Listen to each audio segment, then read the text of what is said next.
बहुत बहुत स्वागत है सांजनी सर आपका। जी, बहुत-बहुत शुक्रिया आपका। जी सर, तो जैसा कि मैं अभी बात कर ही रहा था कि लोगों को इसके बारे में नॉलेज ही नहीं है, लोग अवेयर भी नहीं है। और मैं बताऊं तो मैं खुद भी एक टाइम तक इस बारे में मुझे नहीं पता था, लेकिन लकीली कुछ चीजें मेरे हाथ में लगी।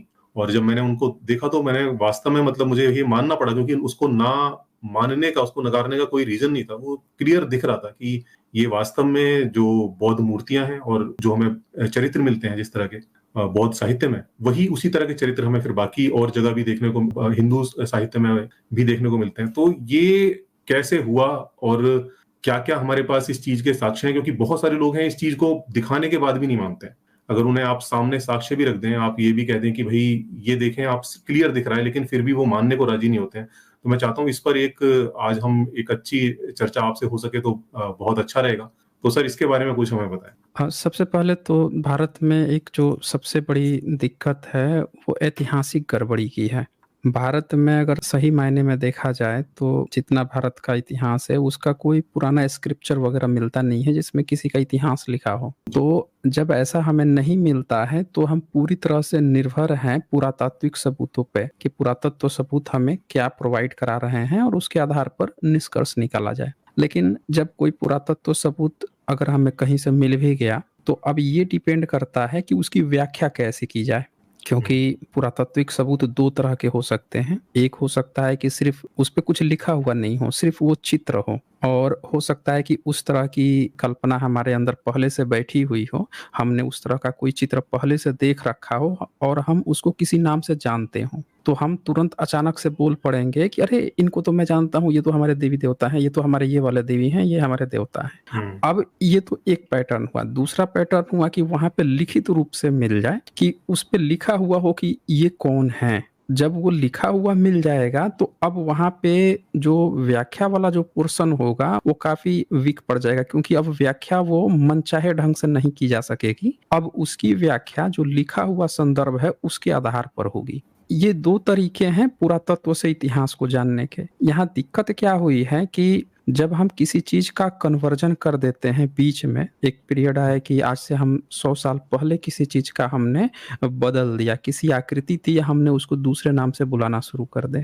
या 200 साल पहले या 500 साल पहले। अब अगर 200-300 साल के अंदर अगर एक इमेज बन गई है कि हम तो इसको इसी नाम से जानते हैं भई, हुँ। लेकिन वो ये नहीं जानता कि 200-300 साल पहले इसका नाम कुछ और था, और पुरातत्व सबूत जो निकल रहे हैं वो हो सकता है 1000 साल पहले, 2000 साल पहले के निकल रहे हों। उस समय उसको कुछ और कहा जा सकता हो। क्योंकि कई सारी सभ्यताएँ जो हैं अपने पहले की सभ्यता को एडॉप्ट कर लेती हैं नाम बदल के। हुँ। जैसे इस्लाम इसका सबसे अच्छा एग्ज़ाम्पल है। उसका जो काबा है, मक्का जो है, उसका सबसे अच्छा एग्ज़ाम्पल है कि उसी मक्का में पहले मूर्तियाँ रखी जाती थी, पर इस्लाम ने जब अपना पैटर्न बदला तो मक्का को रखा, मूर्तियाँ हटा दिया, रूप बदल के उसको अपना लिया।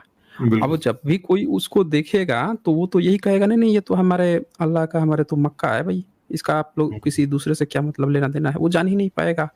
जब उसको ये पता चलेगा कि नहीं, नहीं, ये तो मोहम्मद साहब के दौरान आपका आज जो पैटर्न देख रहे हैं वो बनाया गया है, उससे पहले जो है वहाँ पे मूर्तियाँ रखी जाती थी या किसी और लोगों के कबीले का वो हिस्सा था, उनका वो अंग था। तो यही बात भारत के संदर्भ में भी देखी जानी चाहिए, लेकिन भारत में ये पॉइंट छुपा दिया गया है। पूरी हुँ। दुनिया दूसरे-दूसरे सभ्यताओं को तो जानती हैं, लेकिन भारत में ये पॉइंट को छुपा दिया गया, और कारण ये था कि ये जानबूझ के किया गया। एक तो होता है कि हम अनजान हैं, अनचाहे में कुछ गलती कर देते हैं, हमको नहीं जानकारी है तो हमने गलत व्याख्या कर दी, या फिर जानकारी हुई तो हमने उसकी सही व्याख्या की, ये होता है। लेकिन यहाँ पे देखा गया कि एक वर्ग था जो बहुत ही चालाक था, बहुत ही षड्यंत्रकारी था। मतलब षड्यंत्र उसके अंदर बाय डिफ़ॉल्ट एक षड्यंत्र घुसा हुआ था कि हमको इस पे झूठ ही बोलना है, झूठ की खेती करनी है। जैसे कोई सेल्समैन है, वो प्रोफ़ेशन बना चुका है कि नहीं, हमको ना झूठ बोल के चाहे कुछ भी करके या बढ़ा-चढ़ा के हमको ये सामान बेचना ही बेचना है। तो हुँ। किसी ने इस चीज़ को अपना धंधा बना लिया था। अब जब धंधा बना लिया तो उसने क्या किया कि उन्हीं चीज़ों का नाम बदल-बदल के देवी-देवता बना दिया। यहाँ पे हमें देखना पड़ेगा कि भारत में वर्ण व्यवस्था है। अब वर्ण व्यवस्था में चीज़ें बाँट दी गईं कि भई आप जो हैं ये काम करोगे, आप ये करोगे, और एक वर्ग ने पुरोहितगिरी का काम ले लिया कि हम आपके घर का अनुष्ठान वगैरह सारी चीज़ें कराएँगे। भारत का कल्चर ऐसा रहा कि मूर्तियाँ बहुत पहले से पाई जा रही हैं, मूर्ति बनाने की प्रथा। अब एक ऐसा जो कल्चर है, एक ऐसा जो वर्ग है जिसका मूर्ति से कुछ लेना-देना नहीं है। आप देखें ब्रह्मनिज़्म की पुरानी किताबों को आप जिसको वो पुराना कहते हैं, वेद कहते हैं, उपनिषद कहते हैं, उनमें मूर्तियों का ज़िक्र नहीं आता। किसी टेम्पल को बनाने या उसकी पुरोहितगिरी का ज़िक्र नहीं आता।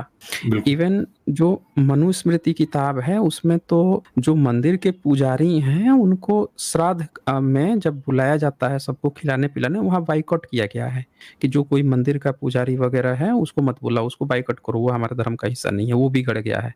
मतलब वो भटक गया है हमारे धर्म से। तो वो मानते ही नहीं थे। मनुस्मृति में साफ-साफ इनका ज़िक्र मिलता है। शिल्प कलाओं का विरोध मिलता है कि शिल्प कला नहीं करना है। गणपति गणेश का वो ज़िक्र मिलता है कि नहीं, इसको जो करता है उनकी जो पूजा उपासना करता है उसको श्राद्ध में मत बुलाओ, ये त्याज्य है। तो यहाँ पे एक सीधा-सीधा एक पैटर्न दिखता है कि भारत में मूर्तियाँ तो मिल रही हैं ज़मीन खोदने पर, लेकिन आज की डेट में जो ब्राह्मणी व्यवस्था है, जो हिंदू अपने को कहलवा रहा है सबसे, उनकी किताबों में ये बात क्यों लिखी हुई है कि जो शिल्पकला करेगा वो नरक में जाएगा, वायु पुराण में लिखा है। उसको ऐसी दिक्कत क्यों है? मूर्तियों से आज पूजा ही कर रहा है और जो उसकी एक्चुअल जो किताबें हैं, उनमें फिर उसका विरोध क्यों किया गया है? तो क्या इसमें कुछ लोचा है? क्योंकि पैटर्न एक ही होगा ना, हम दूसरे धर्मों से भी तो एग्ज़ाम्पल ले सकते हैं, कंपेयर कर सकते हैं। क्या इस्लाम ने मूर्ति पूजा विरोध किया तो क्या अब मूर्ति पूजा करने लगा है? ये हम देख सकते हैं। उसकी भी तो शुरुआत हुई थी मूर्ति पूजा के विरोध में, तो क्या उसने अब मूर्ति पूजा करना? नहीं, वो नहीं कर रहा। तो क्या ईसाईयत में मूर्ति पूजा नहीं है तो क्या उसने शुरू किया? उसमें नहीं मिलेगा। तो क्या ब्रह्मनिज़्म में मूर्ति पूजा नहीं थी तो फिर मूर्ति पूजा करने लगा? कब करने लगा? क्यों करने लगा? कैसे करने लगा? ये सवाल उठेंगे। तो इस पे ये लोग इतिहास में विषय डाला ही नहीं गया मूर्तियों पे। अब मूर्तियों का विश्लेषण अगर इतिहास में सही ढंग से डाला जाता तो ये जो प्रॉब्लम आ रही है अभी की डेट में वो सारा प्रॉब्लम ही खत्म हो जाती। अब हम आपको एक एग्जांपल दिखाते हैं। ये मैंने शेयर किया हुआ है, उसको स्क्रीन पे आप दिखाएँ।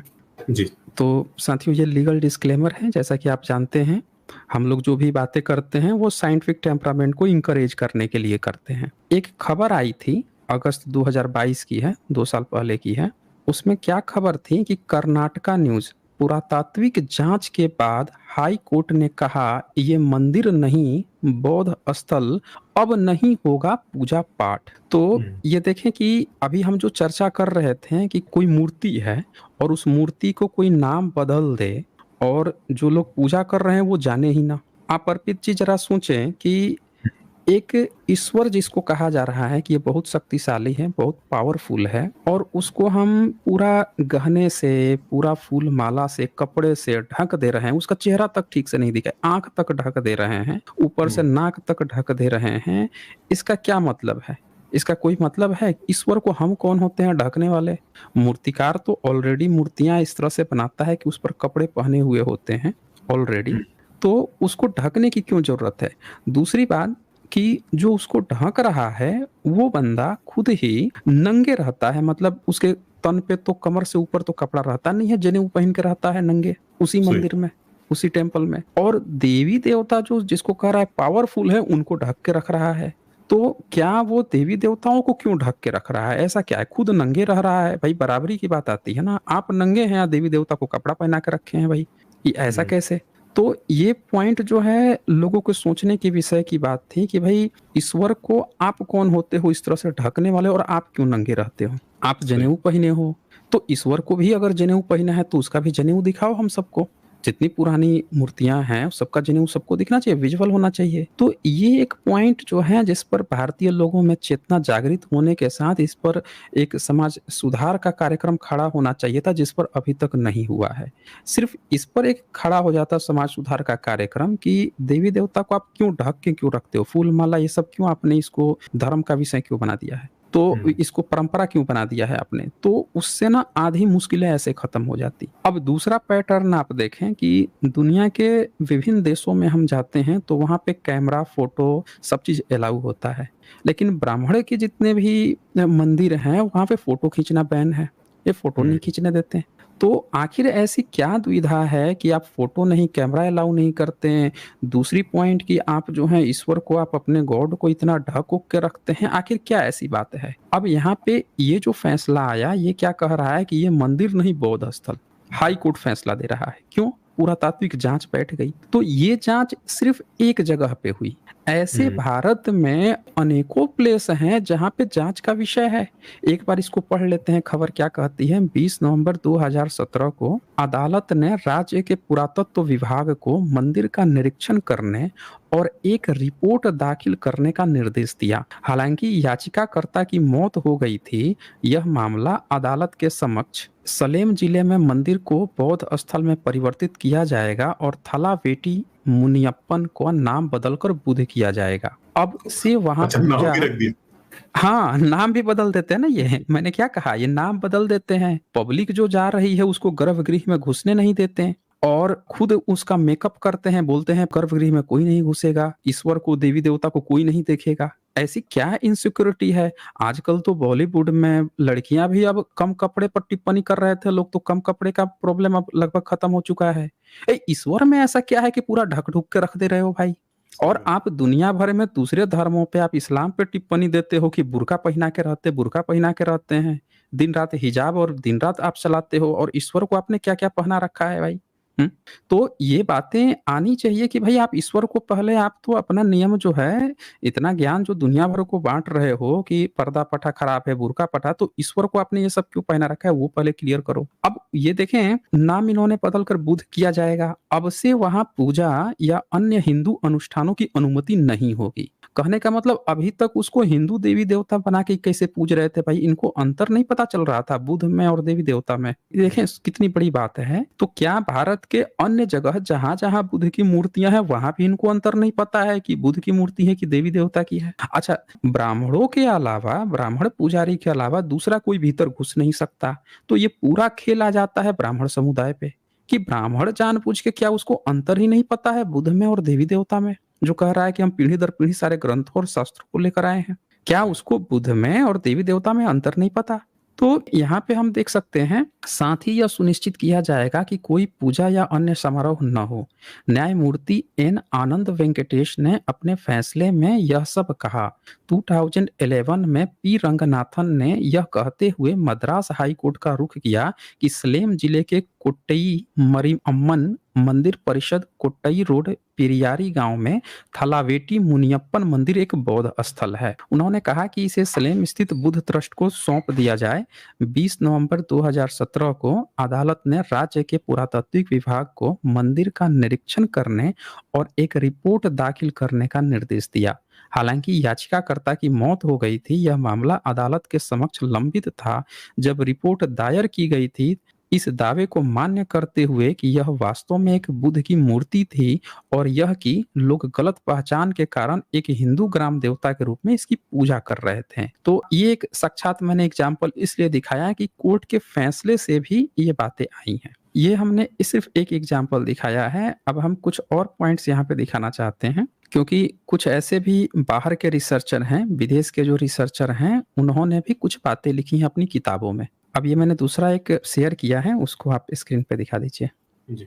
ये चार्ल्स एलन है, नामी चर्चित स्कॉलर हैं और इनकी काफी अच्छी, पूरे दुनिया में इनको एक ऑथेंटिक इतिहासकार के रूप में जाना जाता है। तो इन्होंने एक बुक लिखी है, Ashoka the search for India lost emperor, Charles Elon.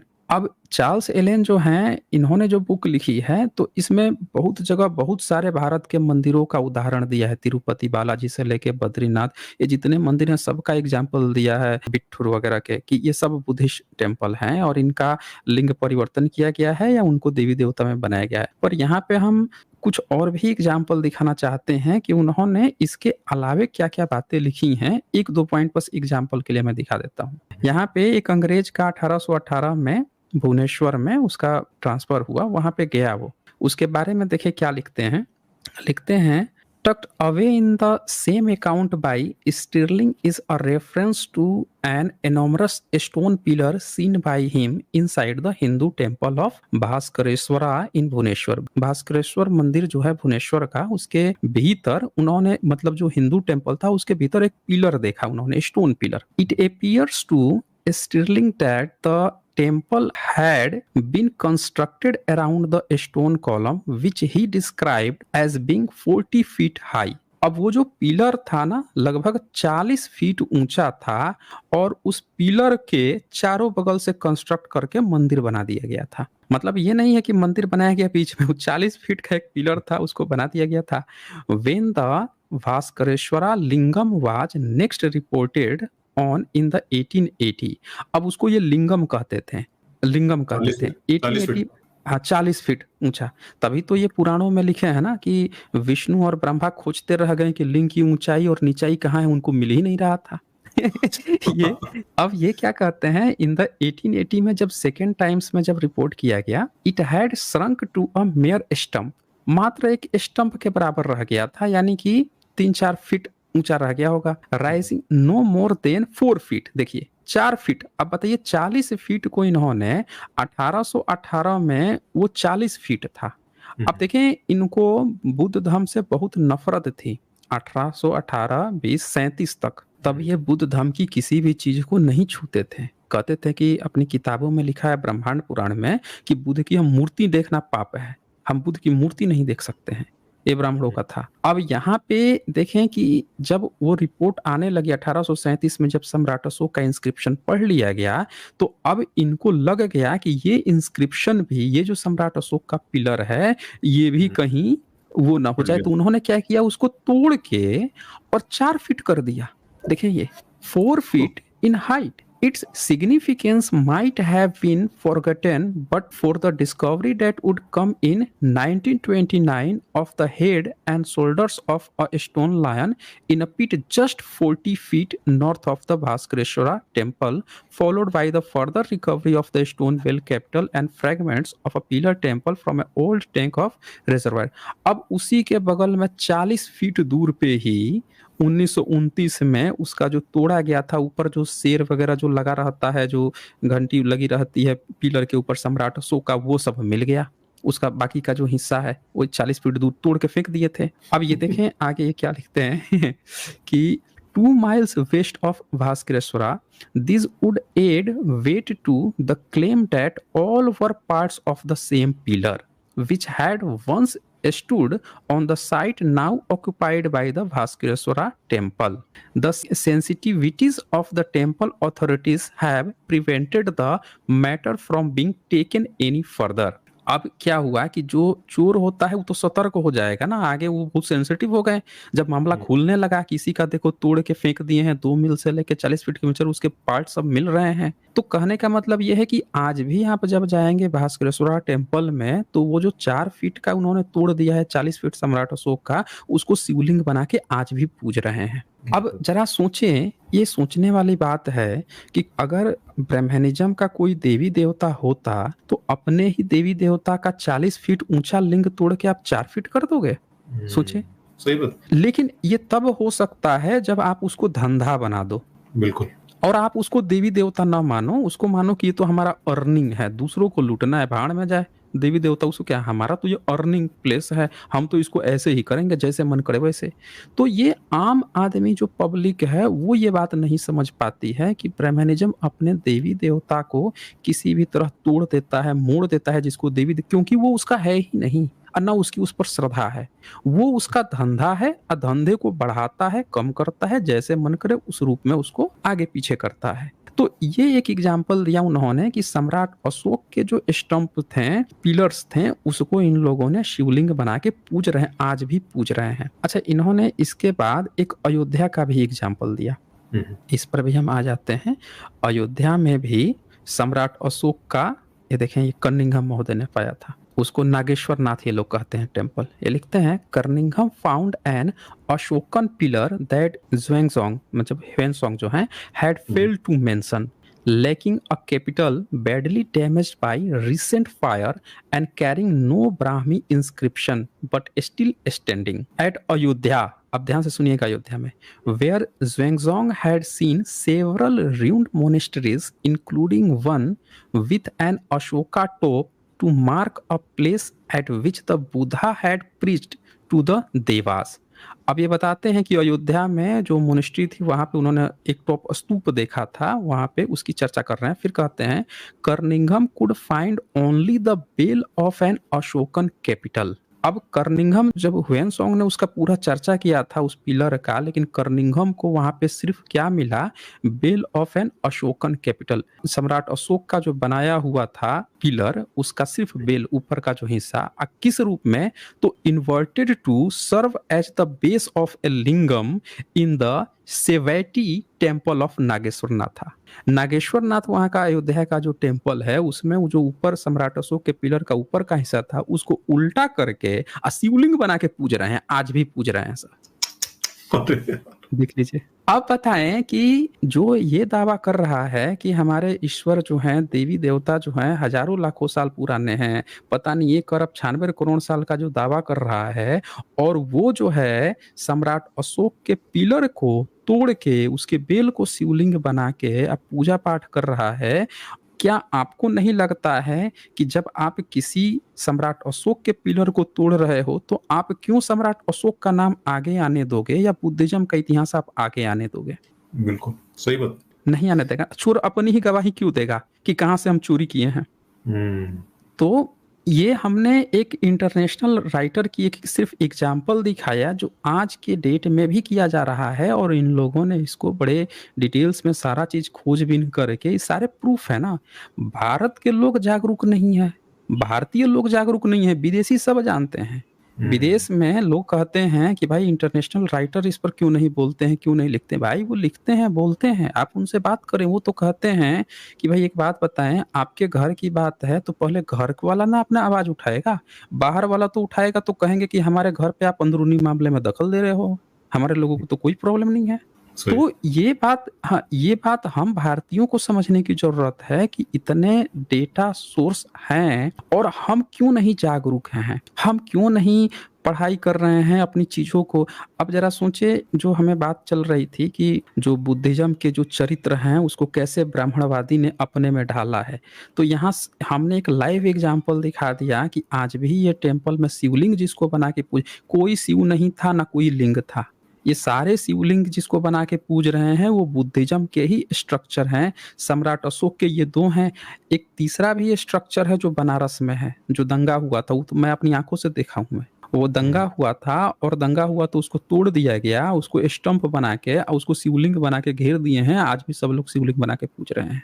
तो भारत में जो शिवलिंग की सभ्यता कब आई है या शिव कब आया है, ये ऑफकोर्स सम्राट अशोक के बाद ही आया है। कब आया है, तो अंग्रेजों के सामने इनको शिवलिंग में तब्दील किया गया है। भारतीय लोग क्यों नहीं जानते? वो इसलिए नहीं जानते हैं कि भारतीय लोग अशिक्षित बना दिए गए थे, और अशिक्षित बनाने के बाद से उनको हिंदू बनाने के लिए एक पूरा संगठित प्रयास किया गया है।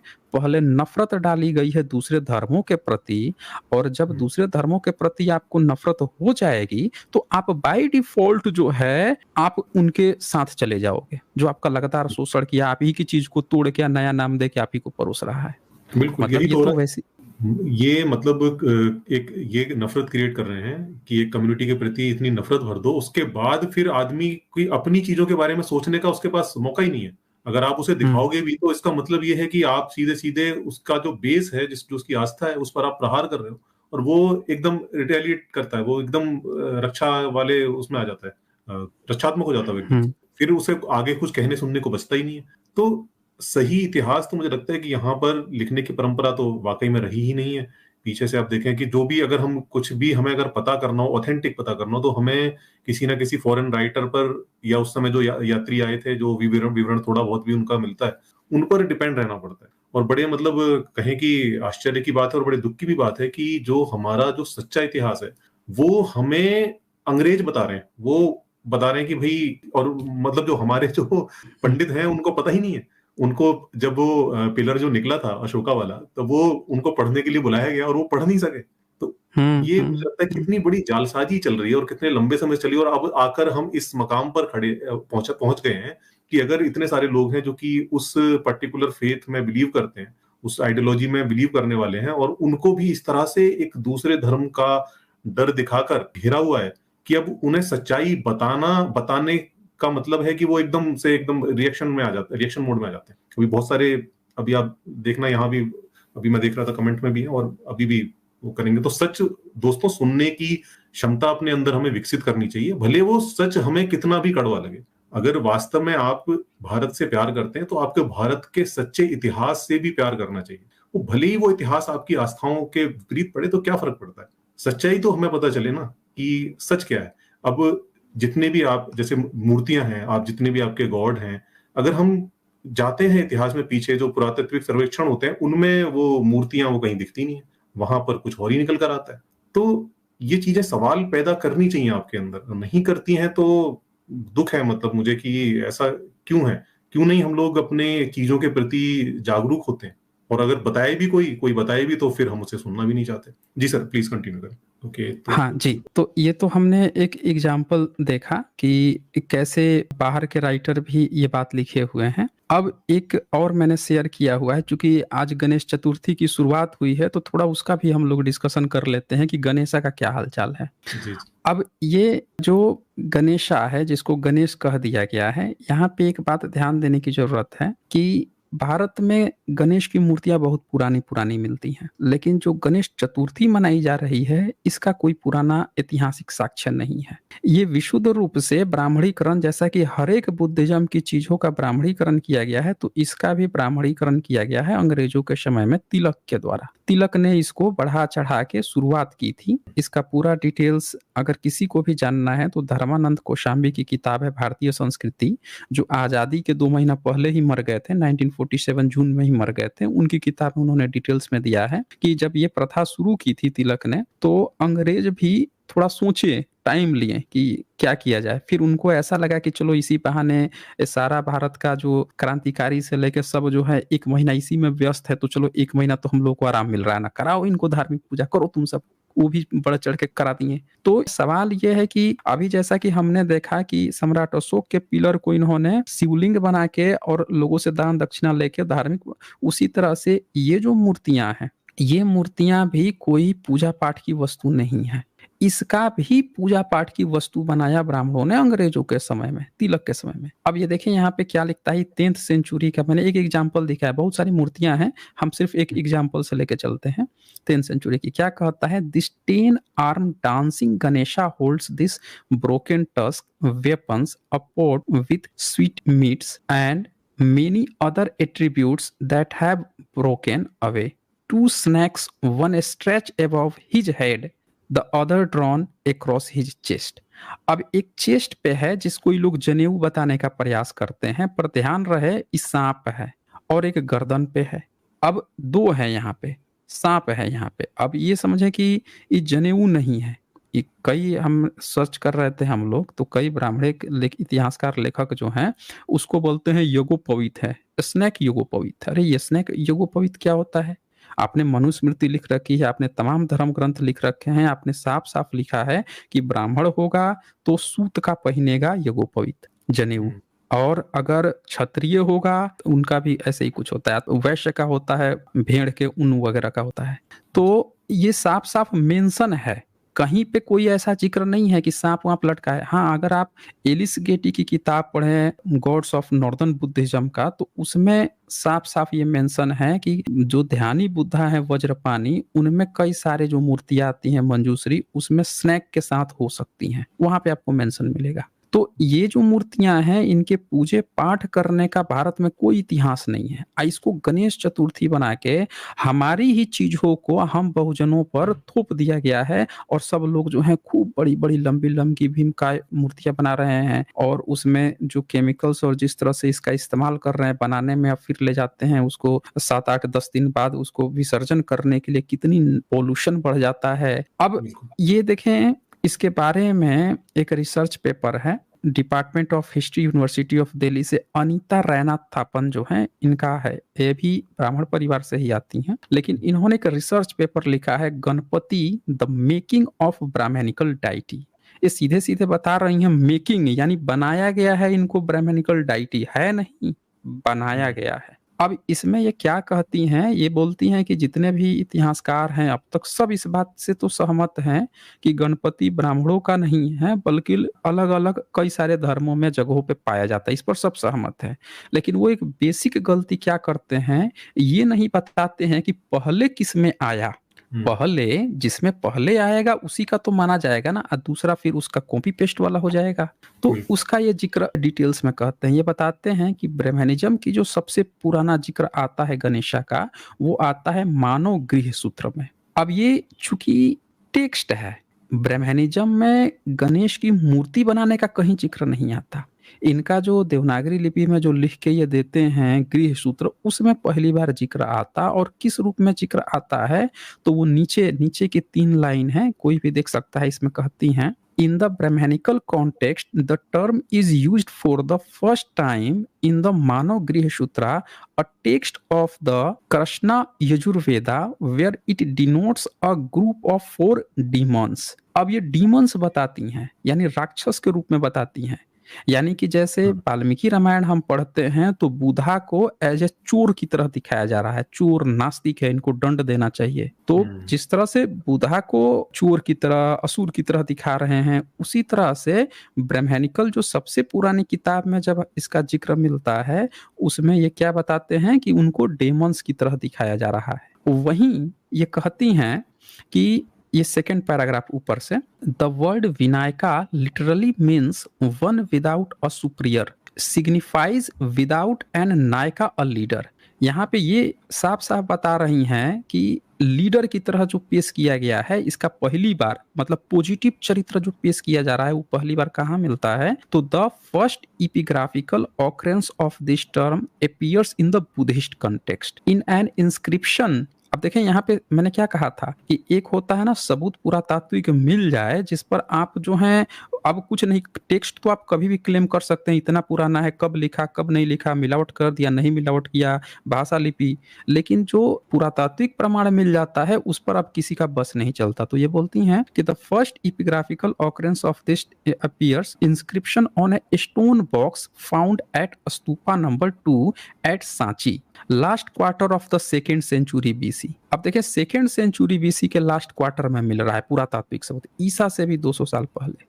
जबकि ब्रह्मनिज्म में आप देखें तो पहली बार गणेश चतुर्थी जो ब्राह्मण मान्य तिलक है उसके समय से शुरुआत होती है। अब हम ये भी बताएंगे कि जैसे डेमंस दिखाया गया है यहाँ पे गृह सूत्र में, उसी तरह से ब्रह्मनिज्म की और भी किताबें हैं, जैसे मनुस्मृति हो गया, इसका चैप्टर 3 का कहीं पे 164 श्लोक है, कहीं पे 165 166 श्लोक, अलग अलग मनुस्मृतियों में 1-2 श्लोक का अंतर रहता है। तो ये क्या कहते हैं वर्मा, ये यहाँ पे क्या कहते हैं कि ये देखें 165 में, हिंस्रो वृषल वृतिश्च गणानाम चैव याजक, और इसका क्या अनुवाद करते हैं कि गणों मतलब शिव जी के नंदी आदि गण जिनके मुखिया गणेश विनायक हैं, कि उपासना करने वाला, आचार भ्रष्ट, नपुंसक, नित्य भिक्षा मांगने वाला, कृषि कर्म करने वाला, पीलिया रोग से पीड़ित और दुष्कर्मों के कारण सज्जनों द्वारा निंदित ब्राह्मण को श्राद्ध कर्म और यज्ञ यागादि में पुरोहित नहीं बनाना चाहिए। मतलब इतने सारे कंडीशन है कि अगर उसको पीलिया हुआ है तब मत बनाइए, दुष्कर्म करता है तो मत बनाइए, अगर खेती बाड़ी करता है तो भी मत बनाइए, और भिक्षा मांगता है नित्य तो भी मत बनाइए, नपुंसक है तो भी मत बनाइए। और उसमें एक कंडीशन ये भी है कि अगर वो शिव जी के नंदी और गणेश को अगर मानता है, उनकी उपासना करता है, तो उसको भी मत बनाइए, न यज्ञ यागादि में न श्राद्ध कर्म में। एकदम क्लियर कट बाई कट कर देता है। यानी कि जो मानव गृह सूत्र में उनको राक्षस की तरह दिखाया गया, डेमंस की तरह, उसी तरह मनुस्मृति फिर से अपनी किताब में विनायक गणेश को एक ऐसे बाइकआउट करने का कि हमारा नहीं है, जो उसकी उपासना करता है वो हमारा नहीं है, हमारे मनुवाद में नहीं आएगा, उसको बाइकआउट करो की बात करता है। एक दूसरा भी हमने मनुस्मृति ओपन कर लिया गणेश पाठक का कि भाई वो क्या लिखते हैं, तो उन्होंने भी यही सेम बात लिखी है, विनायक आदि गणों के यज्ञ करने वाला ये सब श्रद्धादि कर्म में त्याज्य है, यानी कि इनको बुलाओ मत, त्याज्य है, बाहर बाइकआउट करो इनको। आप देखें कि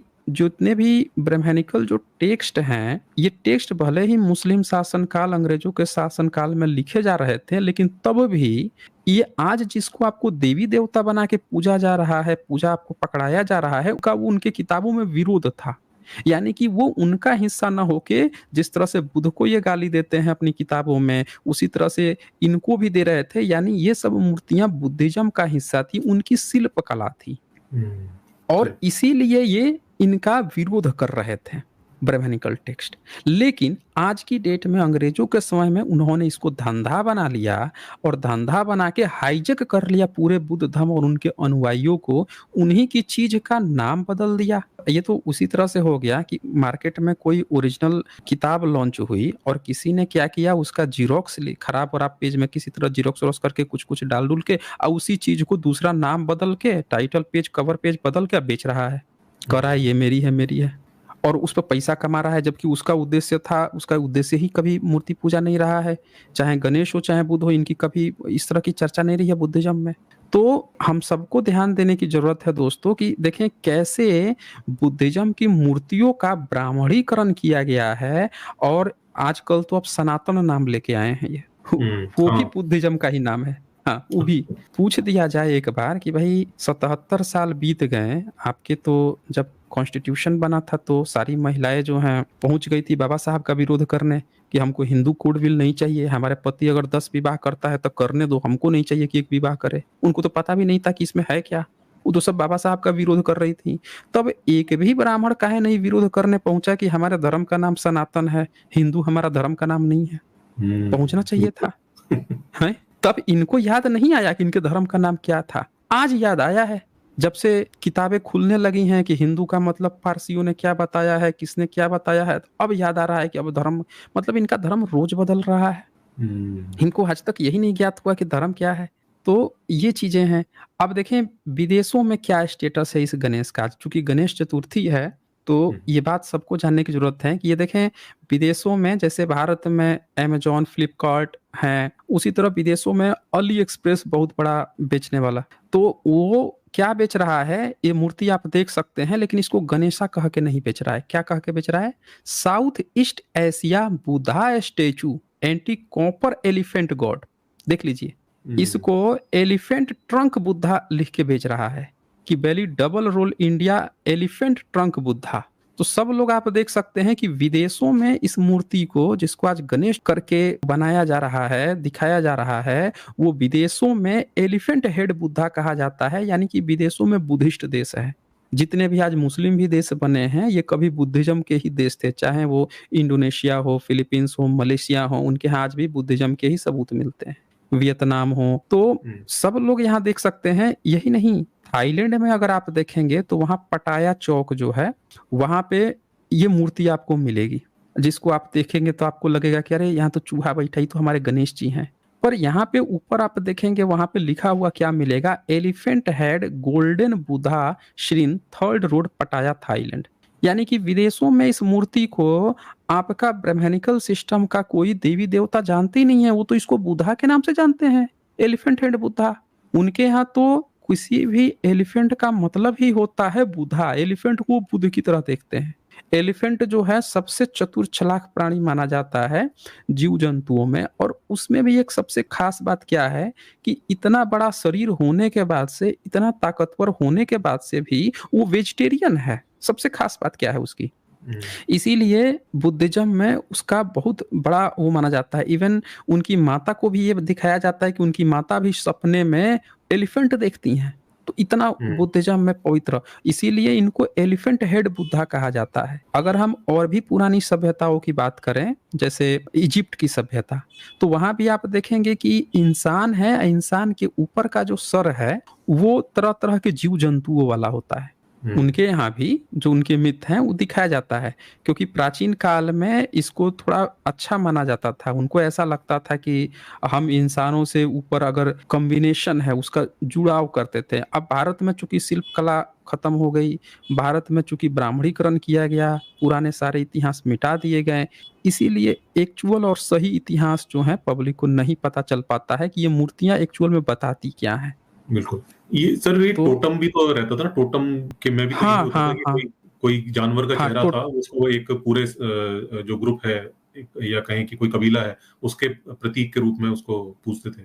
हाँ, जैसे वराह हो गया, मत्स्य हो गया, इनको अवतार बना बना के बैठ गए हैं।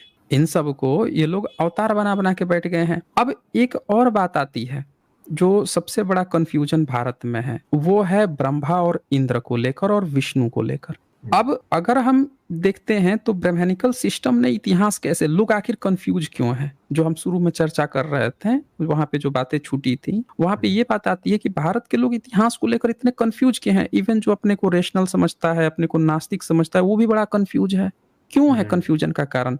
क्योंकि हम लोग इतिहास जो पढ़ते हैं वो ब्राह्मणों के द्वारा लिखी हुई सोर्स से पढ़ते हैं, और ब्राह्मण कितना भी पढ़ा लिखा ब्राह्मण जो है वो इस मामले में, इतिहास के मामले में थोड़ा बायस्ड नजर आता है। वो हमने देखा कि कहीं भी, चाहे वो लेफ्ट के ही राइटर क्यों ना हो, इतिहास के लेखक क्यों ना हो, वो भी कहीं ना कहीं कुछ पॉइंट्स को सीधे सीधे इग्नोर कर देते हैं। वो मान के चलते हैं पैरेलल में था, पैरेलल में था, विदाउट एनी एविडेंस। अब बताएं, वेन सॉन्ग जो है उसकी किताब मिलती है हमें 7th सेंचुरी में, और वो 7th सेंचुरी में वेन सॉन्ग क्या कहता है इंद्र और ब्रह्मा के बारे में। मैं उसको निकालने की कोशिश करता हूँ, लोग अपनी आंखों से नजर से एक बार नजर देख लेंगे तो ज्यादा बढ़िया रहेगा।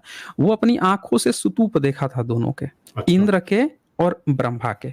अब सवाल ये है कि अगर वैदिक काल था 7वीं सदी से पहले, तो ब्रह्मा के स्तूप तो नहीं होने चाहिए थे वहां, तो या तो मंदिर होने चाहिए थे। और फिर ब्राह्मण तो क्यों कहता है कि भाई हम इंद्र और ब्रह्मा के तो हम कुछ वो बनाते नहीं। ये हमने शेयर किया है, ये वेन सॉन्ग की भारत यात्रा बुक है। इसमें क्या लिखते हैं वेन सॉन्ग, देखें। अनुवादक जो है ये भी ब्राह्मण है, ठाकुर प्रसाद शर्मा।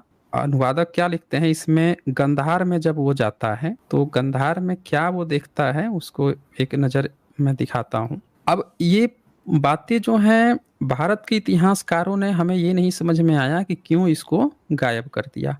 अब जैसे यहाँ पे देखें, मैंने यहाँ हाईलाइटेड किया है त्रिविद्या। अब यहाँ पे एक व्यक्ति जो है 80 साल का बूढ़ा हो गया है, अनुवादक लोग लिख देंगे ब्राह्मण था, ब्राह्मण था, और वो कहता है कि हम त्रिविद्या ग्रहण करेंगे। तो त्रिविद्या ग्रहण करता है 80 साल की उम्र में। अब इस त्रिविद्या को ये दिखा देंगे कि 3 वेद की बात कर रहा था वो, लेकिन वो पूरी बात ये नहीं दिखाएंगे कि यही ऊपर जो है ये क्या लिखता है कि तीसरे स्तूप में एक गुफा महाअस्तवीर पार्श्वी की है, जो बहुत काल से उजाड़ पड़ी है। अब वेन सॉन्ग वहां पे ना एक स्तूप देखा जिसमें महाअस्तवीर पार्श्वी की थी। अब देखें नीचे क्या अनुवादक क्या लिखता है, पहले यह एक विद्वान ब्राह्मण था, जब उसकी आयु 80 वर्ष की हो गई तो उसने गृह त्याग कर दिया और काशाय बौद्ध भिक्षुओं के वस्त्र धारण कर लिए। अब ध्यान से देखें, अनुवादक लोगों ने यहाँ ब्राह्मण लिख दिया, फिर क्या कह रहा है कि त्रिविद्या ग्रहण किया। पर इन दोनों पॉइंट्स को पढ़ के किसी को भी क्या लगेगा कि ये ना ब्राह्मणों की बात चल रही है और वो ना 3 वेद पढ़ा होगा। लेकिन बात एक पॉइंट वो ध्यान नहीं देते हैं कि वो वेन सॉन्ग इसकी कहानी नरेट कर रहा है, बता रहा है। क्यों बता रहा है? क्योंकि वहां उसने एक स्तूप देखा जो उस व्यक्ति की थी, महाअस्तवीर पार्श्वी की। क्या ब्राह्मण स्तूप बनवाते थे? 7वीं 8वीं सदी में ब्राह्मण स्तूप बनाते थे मरने के बाद। ये बुद्धिज्म की बात चल रही है, और यहाँ ब्राह्मण जो अनुवाद है ये दरअसल बमन होते थे। और त्रिविद्या जो है त्रिपिटक को कहा जाता था, जिसका, हाँ, त्रिपिटक को। लेकिन इसका इन लोगों ने अनुवाद 3 वेद कर दिया है। कहेंगे कि हमारे यहाँ ना अथर्ववेद बाद में आया, तब जाके 4 वेद हुआ। तो भैया 7वीं सदी में 3 वेद थे आपके। तो अब ये क्या करते हैं, ये लोग ब्राह्मण इतिहासकार जो है इतना इग्नोर करते हैं हिस्ट्री को। अब मैं इसमें आपको दिखाता हूँ, वो पॉइंट भी आपको यहाँ लगेगा। अब ये देखिए, ये मनोहृत शास्त्री है। अब शास्त्री, इसका सरनेम देखें ध्यान से, क्या नाम है? मनोहृत शास्त्री। और ये बंदा क्या लिख रहा है, तो देखिए विभाषा शास्त्र लिख रहा है। बुद्धिज्म की त्रिपिटक की जो विभाषा शास्त्र है उसकी रचना कर रहा है, और चूंकि वो शास्त्र है इसीलिए इसका सरनेम शास्त्री है। आज ब्राह्मण शास्त्री बने घूम रहे हैं, काम ब्राह्मणवाद का प्रचार कर रहे हैं। यानी इन्होंने सरनेम तक चुराया है बुद्धिज्म से। सिर्फ इन्होंने मूर्तियां नहीं चुराई, प्रतीक नहीं चुराए, टेक्स्ट नहीं चुराया, इन्होंने सरनेम तक चुराए हैं। आप ये देखिए, यह विद्वान भिक्षु बुद्ध के महापरिनिर्वाण के बाद 1000 वर्ष के भीतर ही हुआ था। अब बुद्ध के महापरिनिर्वाण ईसा से 600 साल मान लें, तो ये तकरीबन 4वीं सदी में हुआ होगा मनोहृत शास्त्री। यानी 4वीं सदी का भी जो व्यक्ति था शास्त्री, वो बुद्धिज्म की किताब लिख रहा था। लेकिन कहीं उन्होंने नहीं जिक्र किया कि इसने, अगर ये ब्राह्मण था, शास्त्री ब्राह्मण था, तो ये कोई वेद लिखा, कोई उपनिषद लिखा, कोई ये लिखा, कोई वो लिखा, कोई रामायण लिखा, कहीं महाभारत लिखा। कहीं जिक्र नहीं आता। कहने का मतलब साफ है कि जो ट्रैवलर्स आए हैं भारत में पढ़ने के लिए, उन्होंने लिखा है जिन चीज़ों को, वो सब के सब बुद्धिस्ट लोग थे। आज के ब्राह्मण लोग धोखा दे रहे हैं पूरे भारतीयों को। उनका सरनेम ले लिया, बुद्धा की मूर्ति ले ली, सम्राट अशोक का पिलर ले लिया, सबका कलेवर, सबका रूप बदल के एक नया धर्म दिखा रहे हैं, हिंदू धर्म। सब चीज है बुद्धिज्म का, A to Z। अब मैं आपको और दिखाता हूं, आपको जानकर हैरानी होगी कि हर एक चीज का ब्राह्मणीकरण हुआ है। जैसे वेद की बात आई है, ये देखिए, ये भूतपूर्व 4 बुद्धों के धर्म उपदेश, ये बोलता है ह्वेनसांग 4 बुद्धों का। अभी तक लोग क्या सोचते हैं कि एक ही बुद्ध हुए हैं, बुद्ध से पहले थोड़े बुद्ध हुए हैं। अब ये अपने नोट्स में कंधार में भूतपूर्व 4 बुद्ध वहां पे थे, धर्म उपदेश उसका जिक्र करता है। पहले के बुद्ध से भी पहले के 4 बुद्ध। बताएं, इसने कहीं भी ह्वेनसांग ने नहीं जिक्र किया कि बुद्ध से पहले कोई ऋषि थे, कोई वेद था, कोई उपनिषद था, कोई दूसरा धर्म था। क्या जिक्र करता है? भूतपूर्व 4 बुद्धों का। तो ये अब सबको ये बात जाननी है कि जितने ट्रेवलर्स भारत में आए हैं, और ये कोई ऐरे गहरे नहीं थे, ये तो नालंदा यूनिवर्सिटी में, जो उस समय की टॉप यूनिवर्सिटी थी, 15-15 साल पढ़ाई किए हुए लोग थे। मतलब वो अपने समय के सबसे पढ़े लिखे लोग थे जो ये बातें लिख रहे हैं। अब ये देखें, एक दूसरा भी व्यक्ति का नाम लिखा, जैसे आचार्य वसुमित्र शास्त्री। अब ये भी बुद्धिज्म की त्रिपिटक लिख रहा है, अभिधर्म प्रकरण शास्त्र का संकलन किया। सब बुद्धिस्ट लोग हैं। हाँ, अब ये देखिए, ये पैराग्राफ, इस स्थान के निकट पूर्व दिशा में 2 स्तूप पत्थर के प्रत्येक 100-100 फीट ऊंचे बने थे। अब ये 2 और स्तूप देखता है। अच्छा, ये अनुवाद चूंकि ब्राह्मण ने किया है, तो कोई ये भी न लाग लपेट रखे कि किसी ने जबरदस्ती स्तूप लिख दिया है। इंग्लिश में साफ साफ टॉप लिखा जाता है, टॉप कहा जाता है, और हिंदी अनुवाद स्तूप है। तो 2 स्तूप पत्थर के देखें, कौन किसका? तो दाहिनी ओर का स्तूप ब्रह्मा का, अब बाईं ओर वाला शक्र देवराज इंद्र का बनवाया हुआ है। ये दोनों रत्नों के बनाए गए थे, परंतु बुद्ध के भगवान के महापरिनिर्वाण के पास साधारण पत्थर बन गए। यद्यपि स्तूपों की दिशा बिगड़ती जा रही है, परंतु उनकी ऊंचाई और महिमा अब भी वर्तमान है।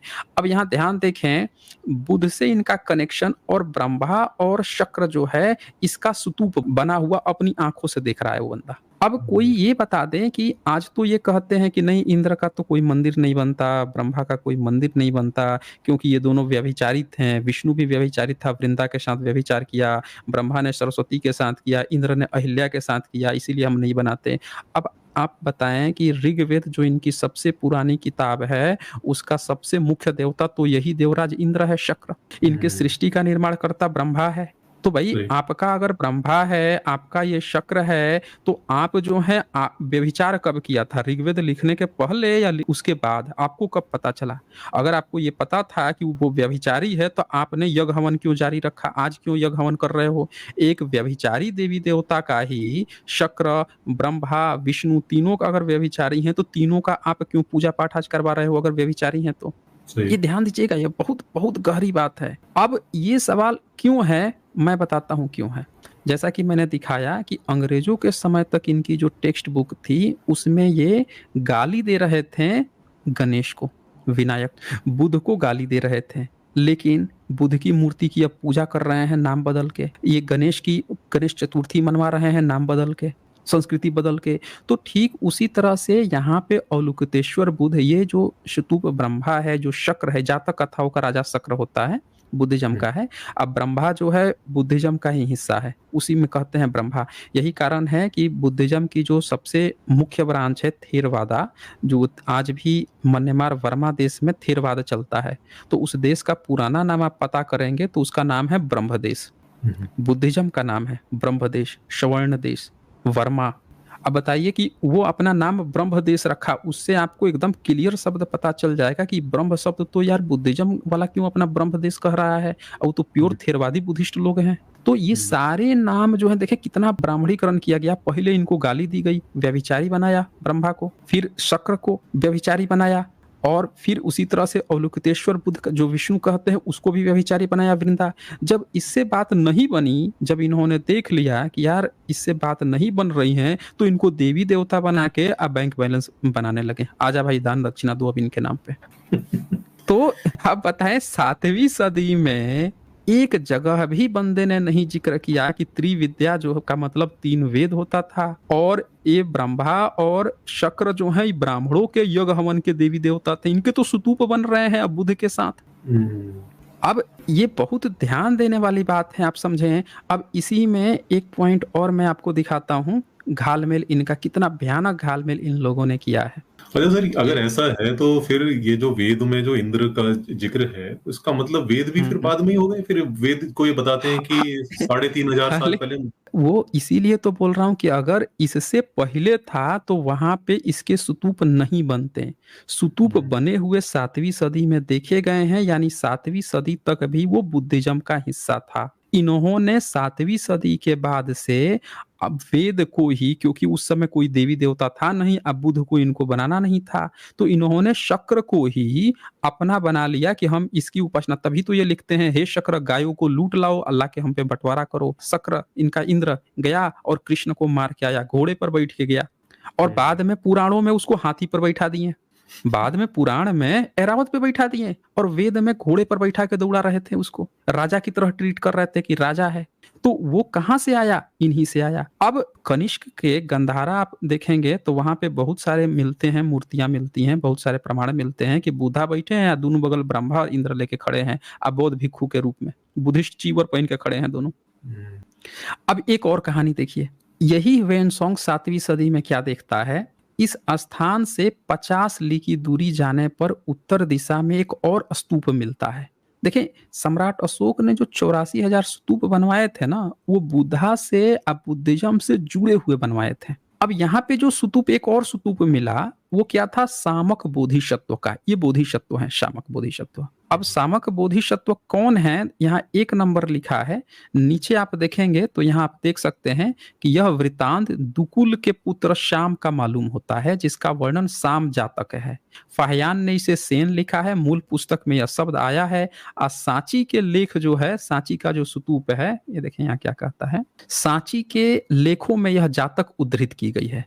मतलब सांची का जो स्तूप है वहां पे इसकी इंस्क्रिप्शन मिलती है। और सबसे खास बात क्या है कि ये नीचे देखिए, बाद में रामायण में भी ठीक ऐसी ही कथा श्रवण की है। ये देखिए ध्यान से। मतलब जो 7वीं सदी में जिसके स्तूप बने हुए थे बुद्धिज्म में, जो जातक कथा है शामक बोधिसत्व, इसको इन लोगों ने श्रवण कुमार बना के रामायण में घुसेड़ लिया आपने। अब ये देखें यहाँ पे क्या लिखता है कि शामक बोधिसत्व धर्माचरण करते हुए अपने नेत्रहीन माता पिता की सेवा किया करता था। एक दिन जब वह उनके लिए फल लेने गया था, राजा से जो शिकार खेल रहा था उसका सामना हो गया, और अनजानेपन से राजा का एक विष बाण उसके शरीर में लग गया, परंतु उसका धार्मिक बल ऐसा प्रबल था जिससे उसका कुछ भी अनिष्ट नहीं हुआ। देवराज इंद्र उसके धर्माचरण के प्रति करुणा से भरकर कुछ औषधियां लेकर आए, और इन औषधियों के प्रभाव से उसका घाव अच्छा हो गया, इसमें जिंदा हो जाता। अब देखें, देवराज इंद्र कौन है? ये बुद्धिज्म का है, इससे भी आपको पता चल गया। ठीक है। और देवराज इंद्र शक्र राजा है, मैंने कहा था ना जातक कथाओं का ये राजा है, सब में ये रहता है, तो औषधि से ठीक करता है, ये नहीं कि जादू टोना कर दिया तो ठीक हो गए। अब ये ऊपर देखें, इनका नाम क्या है? शामक बोधिसत्व। अब ये बताएं, 7वीं सदी का अगर ये ट्रेवलर ये कहानी नहीं लिख के गया होता, अगर आज हम उसके नोट्स को नहीं पढ़ते हैं, तो हम लोग तो यही ना सोचते हैं कि नहीं, ये तो ब्राह्मणों की कहानी है, ब्राह्मणों ने अपने मन से लिखी है, कैसे भी करके लिखी है, हमारी नई कहानी है। आज जो नहीं पढ़े हैं इसको, वो तो आज भी सोच रहे हैं कि श्रवण कुमार ये सब तो उन्हीं सब का है, हमारा थोड़ा ही है, उन्हीं सब का है।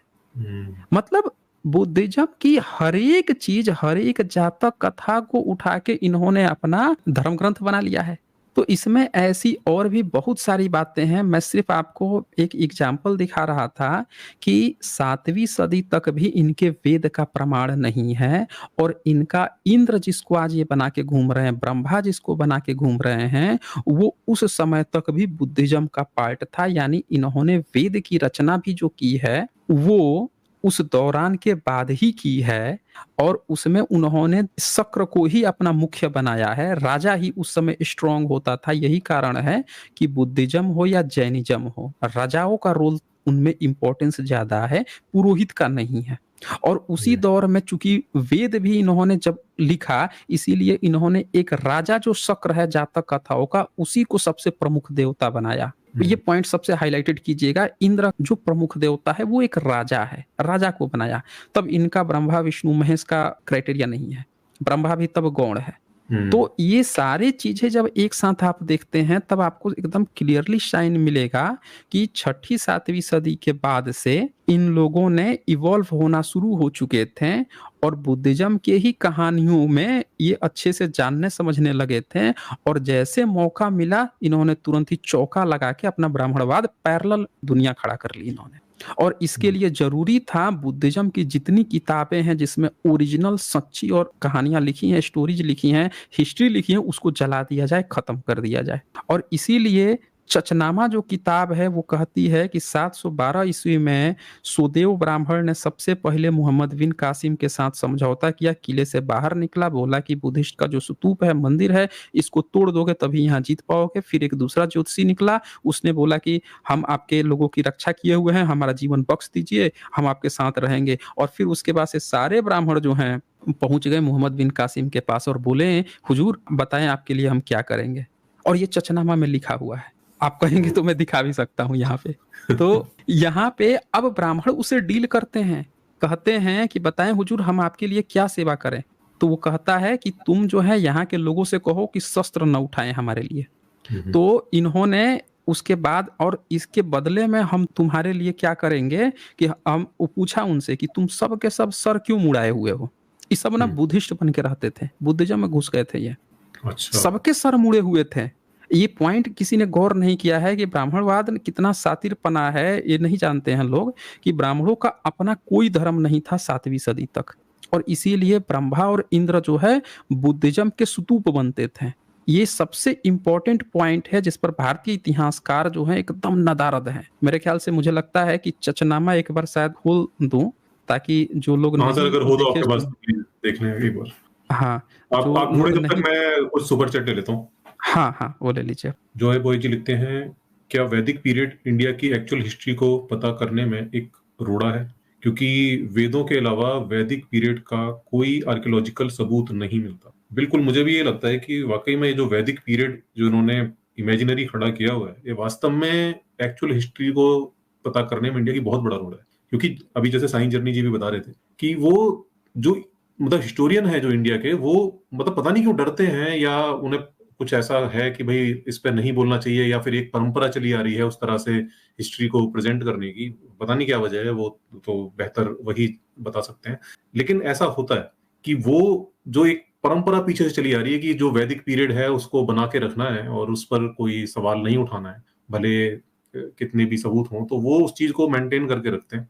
और वाकई में अगर सच्चाई जाननी है तो ये रोड़ा पड़ता ही है, क्योंकि आप इसको अगर बीच में रखेंगे तो फिर आपको चीजों को अलग तरह से इंटरप्रेट करना पड़ेगा। ये है बिल्कुल। थैंक यू जॉय भाई जी। जॉय भाई जी द्वारा लिखते हैं, अगर वैदिक पीरियड का कोई एविडेंस नहीं है तो क्या आर्यन माइग्रेशन का डीएनए एविडेंस को मिस इंटरप्रेट किया जा रहा है? क्या वो आर्यंस थे भी? ओपिनियन साइंजनी सर, इस पर क्या कहेंगे आप? ये इनका क्वेश्चन है कि अगर वैदिक क्या पीरियड करें, का कोई अगर वैदिक पीरियड का कोई एविडेंस नहीं है तो क्या आर्यन माइग्रेशन के डीएनए एविडेंस का मिस इंटरप्रेट किया जा रहा है? क्या वो आर्यंस थे भी? ओपिनियंस देखें जो है एक बात आप समझिएगा, माइग्रेशन हमेशा होते रहा है, ठीक है। बाहर से भारत में बहुत लोग आए हैं। आज जो आर्यन कहा जाता है, आप जाइए हिमाचल में, और हिमाचल में कई ऐसे कबीले हैं जो कहते हैं हम विशुद्ध शुद्ध वो आर्यन रेस हैं।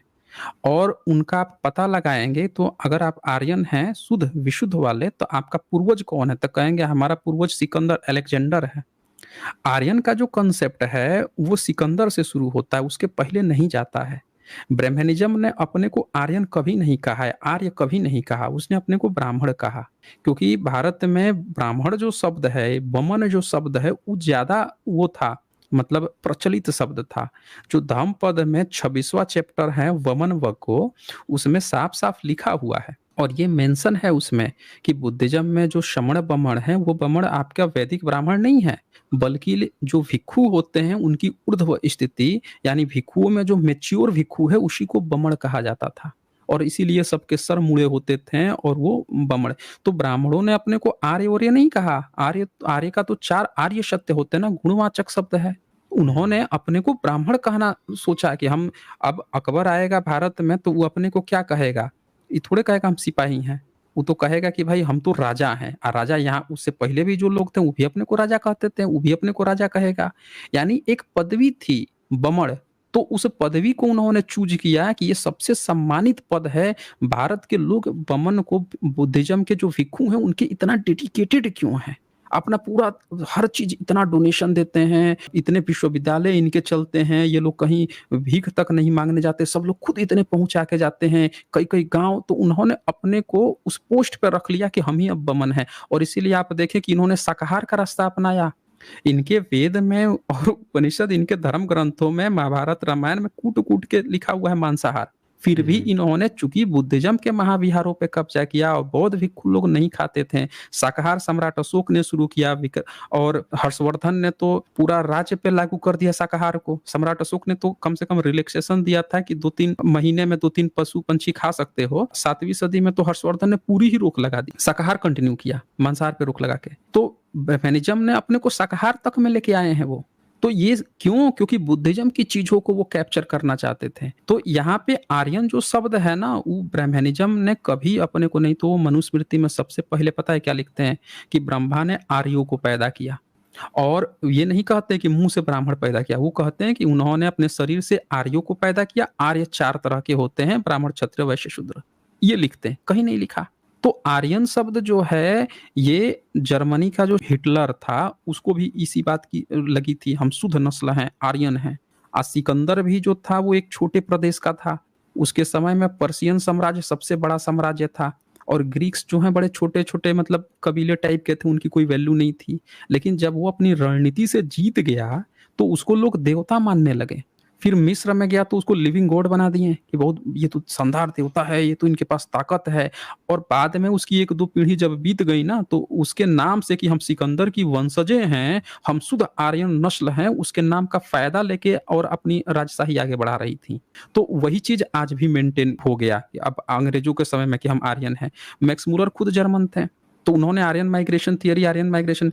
अब यहाँ सवाल क्या है कि भाई आर्यन माइग्रेशन तो क्या सिकंदर के तो संतानें आई हैं भाई। सिकंदर सेल्यूकस आया था, शादी विवाह करके गया मौर्यन से। फिर उसके बाद से मिनांडर आया, मिनांडर और नागसेन भंते की पर तो पूरी किताब ही है, मिलिंद पन्नो, जो चाइना से मिल चुकी है, 2री-3री सदी में भारत से गई थी वहाँ पे। और उसमें उन दोनों ने कैसे, मिलिंद जो है अपने पूरे सैनिक के साथ बुद्धिस्ट बन गया था। उन दोनों के डिबेट की पूरी किताब, मिलिंद पन्नो किताब आज भी अवेलेबल है, पढ़ सकता है कोई। तो बाहर से तो लोग सिकंदर के समय से भारत में आते ही रहे हैं, इसका जिक्र मिलता है। लेकिन ये वाली जो बात है ना कि आर्यन माइग्रेशन की, ये वैदिक ब्राह्मण ही उसी समय आया, ईसा से 1500 साल पहले, वो थियरी उतनी सटीक नहीं बनती। इन लोगों ने वेद को भी 3500 साल पहले इसी कारण से बैठाया है कि हम वेद को भी पुराना कह देंगे। बाहर से आया, वेद लेके आया। अब ब्राह्मण भी इस बात पे खुश था, हाँ हाँ हम विदेशी, हमको तुम बुद्ध से पहले बस साबित कर दो कि हम उससे पुराना है, ठीक है ना। हमको किसी तरह मुस्लिमों से पुराना बस साबित कर दो हमको, तो हम यहाँ के लोकल नेटिव हो जाएंगे। और उसकी बात पर सब लोग फंस गए। तो ये चीज जो है, ये देखें, उसने अपने को विदेशी कहा, सारे ब्राह्मणों ने खुल के अपने को विदेशी कहा। क्यों? अच्छा, कोई भी व्यक्ति अपने को विदेशी क्यों कहेगा जब तक उसकी स्वार्थ सिद्धि ना हो रही हो उसी देश में। आपको नहीं लगता अर्पित जी? बिल्कुल बिल्कुल, बहुत बहुत अच्छा पॉइंट। तो उनकी सोचिए कितनी बड़ी स्वार्थ सिद्धि हो रही थी कि जिसके लिए उन्होंने इस चीज को अपने को विदेशी ठहरा लिया। अब बताएं, संस्कृत का प्रूफ नहीं मिलता, कोई वैदिक संस्कृत का प्रूफ नहीं मिलता। सारे इंस्क्रिप्शन पाली पाकित के हैं, सम्राट अशोक के। और बुद्धा के समय में, उनके समय में बुद्ध की सारी किताब मिलती है। उनके धम्मपद में वमन वग्गों का जिक्र मिलता है, और उसमें क्या, वमन को आप अनुवाद ब्राह्मण कहते हैं, लेकिन उसमें कहीं नहीं जिक्र है कि वो वेद पढ़ते थे। उसमें तो लिखा है कि जो अपने वो सारे पापों को त्याग दे, जो बिल्कुल भिक्षु की तरह रहे, ऊर्ध्व अवस्था है भिक्षु की, उस तरह की बातें लिखी हैं, एकदम डेडिकेटेड लिखा है। उसमें कहीं लिखा ही नहीं कि वेद पढ़ने वाले को ब्राह्मण या वो कहा जाता था। तो ये चीजें हैं यहाँ पे। जी अच्छा, sir, okay, thank you Joy Boy ji. जी सर, कंटिन्यू करें। तो ये जो है, मैं वो पॉइंट दिखा देता हूँ कि जब मोहम्मद बिन कासिम आया था, ये मैंने स्क्रीन शेयर किया है। तो ये एक हथियार लेकर आया था। इसमें क्या करते थे कि यहाँ पे कुछ एक बड़ा सा गोला रखते थे और उसको फेंकते थे, इधर भारी वेट रहता था तो वो दूर जाकर गिरता था। इसको मोजाम्बिक कहते थे वो सब। तो इसी हथियार का प्रयोग वो करने वाला था। तो जब वो देवल पहुंचा, जो आज का पाकिस्तान है, एक बार मैप भी दिखा देता हूँ पब्लिक को ताकि समझ सके कि एग्जैक्टली कहाँ की बात चल रही है। ये आप लोग स्क्रीन पे देख सकते हैं, ये मैप है। ये आज का पाकिस्तान आप देख सकते हैं। अफगानिस्तान है, पाकिस्तान है, और इंडिया में घुसा हुआ ये सिंध प्रांत है। यहाँ पे एग्जैक्ट में बात चल रही है कि यहाँ पे जब यहाँ तक घुस आया था वो, यहाँ पे ये लड़ाइयाँ चल रही थी। यहाँ पे क्या होता है, तो जब ये लेके आया था तो यहाँ पे चूंकि इसके भी अनुवादक ब्राह्मण हैं, तो ये लोग ना मंदिर लिखते हैं, मंदिर लिख देते हैं। हालांकि सब लोग जानते हैं कि वो बुद्धिस्ट का ही था। देखिए क्या लिखते हैं, देवल शहर के बीच में एक बड़ा और ऊंचा मंदिर था, ऊपरी भाग में चौड़ा गुंबद भी था। ये गुंबद स्तूप जो कहते हैं उसी को बोलते हैं। उस गुंबद की चोटी पर हरे रंग का सिल्क का झंडा लगा हुआ था। अब देखें, हरे रंग का, आज मुस्लिम सब हरा रंग लेके घूम रहे हैं, कभी बुद्धिज्म का था हरा रंग। इस मकान की ऊंचाई 60 फुट थी। देखिए 60 फुट ही ऊंचाई थी और 60 फुट का गुंबद था, यानी स्तूप था गोलाकार, और गुंबद भी इतना ही ऊंचा था। अब इसमें देखें ये क्या कहता है, तो ये चारों बगल से जाके घेर लिया। तो जैसे ही इस्लामी लश्कर देवल निवासियों को नजर आया तो किले के अंदर के लोग लड़ाई के लिए बाहर आ गए, परंतु अरब लश्कर को युद्ध करने का आदेश नहीं था। इसी प्रकार 7 दिन व्यतीत हो गए। अंततः हजाज की ओर से 8वें दिन पत्र द्वारा युद्ध की मंजूरी आ गई। मोहम्मद बिन कासिम ने तुरंत ही सफबंदी कर ली और हमले का ऐलान कर दिया। सिंधी लश्कर को पीछे हटकर किले में शरण लेनी पड़ी। चूंकि इस्लामी लश्कर को किले के अंदर जाने में मुश्किलें थीं, इसीलिए उन्होंने किला को घेर लिया। अब बैठ गए। अब मुस्लिम सब उस किले को पूरा घेर के बैठ गए। अब ये देखिए, अचानक किले में से एक ब्राह्मण बाहर आया और ऊंची आवाज में रहम की प्रार्थना करने लगा और कहा कि भगवान तुम्हें तुम्हारी उम्र बख्शे। हम अपने ज्योतिष के ज्ञान से जान चुके हैं कि इस्लामी लश्कर की सिंध पर विजय होगी और सारे काफिर भाग निकलेंगे, परंतु इस मंदिर में एक तिलस्म है। जब तक मंदिर, यानी वो जो स्तूप था, अपनी जगह कायम है, आपके लिए किले पर कब्जा करना असंभव है। ये बात देखिए एक ब्राह्मण बता रहा है, किसको? मोहम्मद बिन कासिम को। यहाँ बिन कासिम का मतलब होता है, बिन मतलब बेटा, जैसे मोहम्मद बिन कासिम, बिन कासिम यानी कासिम का बेटा मोहम्मद। तो आप कोशिश करके मंदिर का गुंबद गिराएं, उसे कह रहा है कि उसका गुंबद गिरा दो और ऊपर लगे हुए झंडे को तोड़कर टुकड़े टुकड़े कर दें। इसके पश्चात ही आपकी सफलता की संभावना हो सकती है। उस समय के इतिहासकारों का कहना है कि उस ब्राह्मण का नाम सुखदेव था। देख लीजिए। तो ये जो है पहला भारत में आज ये राम मंदिर, ये मंदिरों, ये बताइए राम मंदिर तोड़ा गया, किसी ब्राह्मण ने एक जगह भी लिखा है कि राम मंदिर को किसी मुस्लिम ने तोड़ा? नहीं लिखा है। पता है क्यों नहीं लिखा है?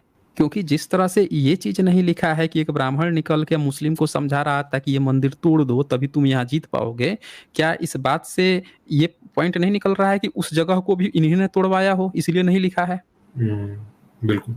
हम इतिहास में जब इनको लिखना होता तो भाई, जब ये इतनी छोटी छोटी बातें लिखे हुए हैं कि कैसे रावण जो है सीता से क्या क्या बात किया, बाल पकड़ के खींच के ले गया, कि क्या पकड़ के ले गया, ये सब उस समय में जब ये बैठ के सारे जातियों को गाली दे रहे थे, तुलसीदास मस्जिद में बैठ के रहते थे, मांग के खैबो मस्जिद में सोइबो करते थे, उस समय ही नहीं लिख सकते थे कि कौन तोड़ा राम मंदिर, लेकिन नहीं लिखे। एंड इवन सर जो उसकी, सॉरी कंटिन्यू करें। हाँ बोलिए बोलिए, आप बोलिए बोलिए। इवन जो उसकी जो मस्जिद की जो खुदाई हुई थी, इन्होंने खुदाई करवाई थी, उसमें भी तो जो बौद्ध प्रतीक ही मिले हैं वहां पर भी, जो अवशेष मिले हैं, हाँ, इसी वो भी वही बुद्धिज्म तो मैं भी कह रहा हूँ ना, वही मैं कह रहा हूँ कि ये जो चीज है ये है। अब इसके बाद से क्या हुआ कि एक दूसरा जो व्यक्ति था, फिर किले में से एक ज्योतिषी बाहर आया और कहा कि मुझे हमेशा भविष्य को पढ़ने और किताब में अभ्यास करने की आदत है। जहां तक मैं समझ सका हूं, हिंद की मौजूदा हुकूमत का जल्द ही अंत होने वाला है और मुसलमानों का शासन आरंभ हो। ये भविष्यवाणी भी कर रहे थे बैठ के। मैं किले में मुसलमान कैदियों, मर्द और थोड़ी औरतों को ढाढ़स बंधवाता रहा हूँ, मतलब भीतर भी ये पहले से मुस्लिमों की तरफ थे। और धीरज रखें, जल्द ही इस्लामी लश्कर जीतने वाला है। अगर आप मुझे और मेरे परिवार को क्षमा करके जीवन दान दे दें तो मैं लौट कर कैदियों को अच्छे और शुभ समाचार सुनाकर प्रसन्न और उत्साहित करूंगा। मोहम्मद बिन कासिम ने उसकी प्रार्थना स्वीकार कर ली। देख लीजिए। तो ये चचनामा सबसे पहली किताब है जब भारत में पहला मुस्लिम आक्रमण हुआ। अब आप देखें अर्पित जी, देखिए इतिहास में ये इतनी बात करते हैं कि इतिहास में ये गद्दार था, वो गद्दार था, ये राजपूत लोगों का नाम लेते हैं, राजपूत राजाओं का। ये हुँ। भारत के ओबीसी राजाओं का नाम लेंगे, मुस्लिमों का नाम लेंगे कि ये मुस्लिम था, ये गद्दारी किया, वो किया। कभी भी ये कभी चर्चा किए हैं कि भारत का पहला गद्दार, पहला मुस्लिम शासन में जो गद्दारी किया था वो 2 ब्राह्मण थे? कभी ये बताए हैं? नहीं लेंगे ये। हुँ। ये ज़िक्र कहीं भी नहीं मिलेगा। तो नहीं मिलेगा। मतलब भारत के जितने भी इतिहासकार हैं, लेफ्ट, राइट, हमने लेफ्ट राइटरों से भी कभी नहीं सुना कि उन्होंने इसका कभी ज़िक्र किया हो। हाँ, लेफ्ट से भी कभी नहीं सुना।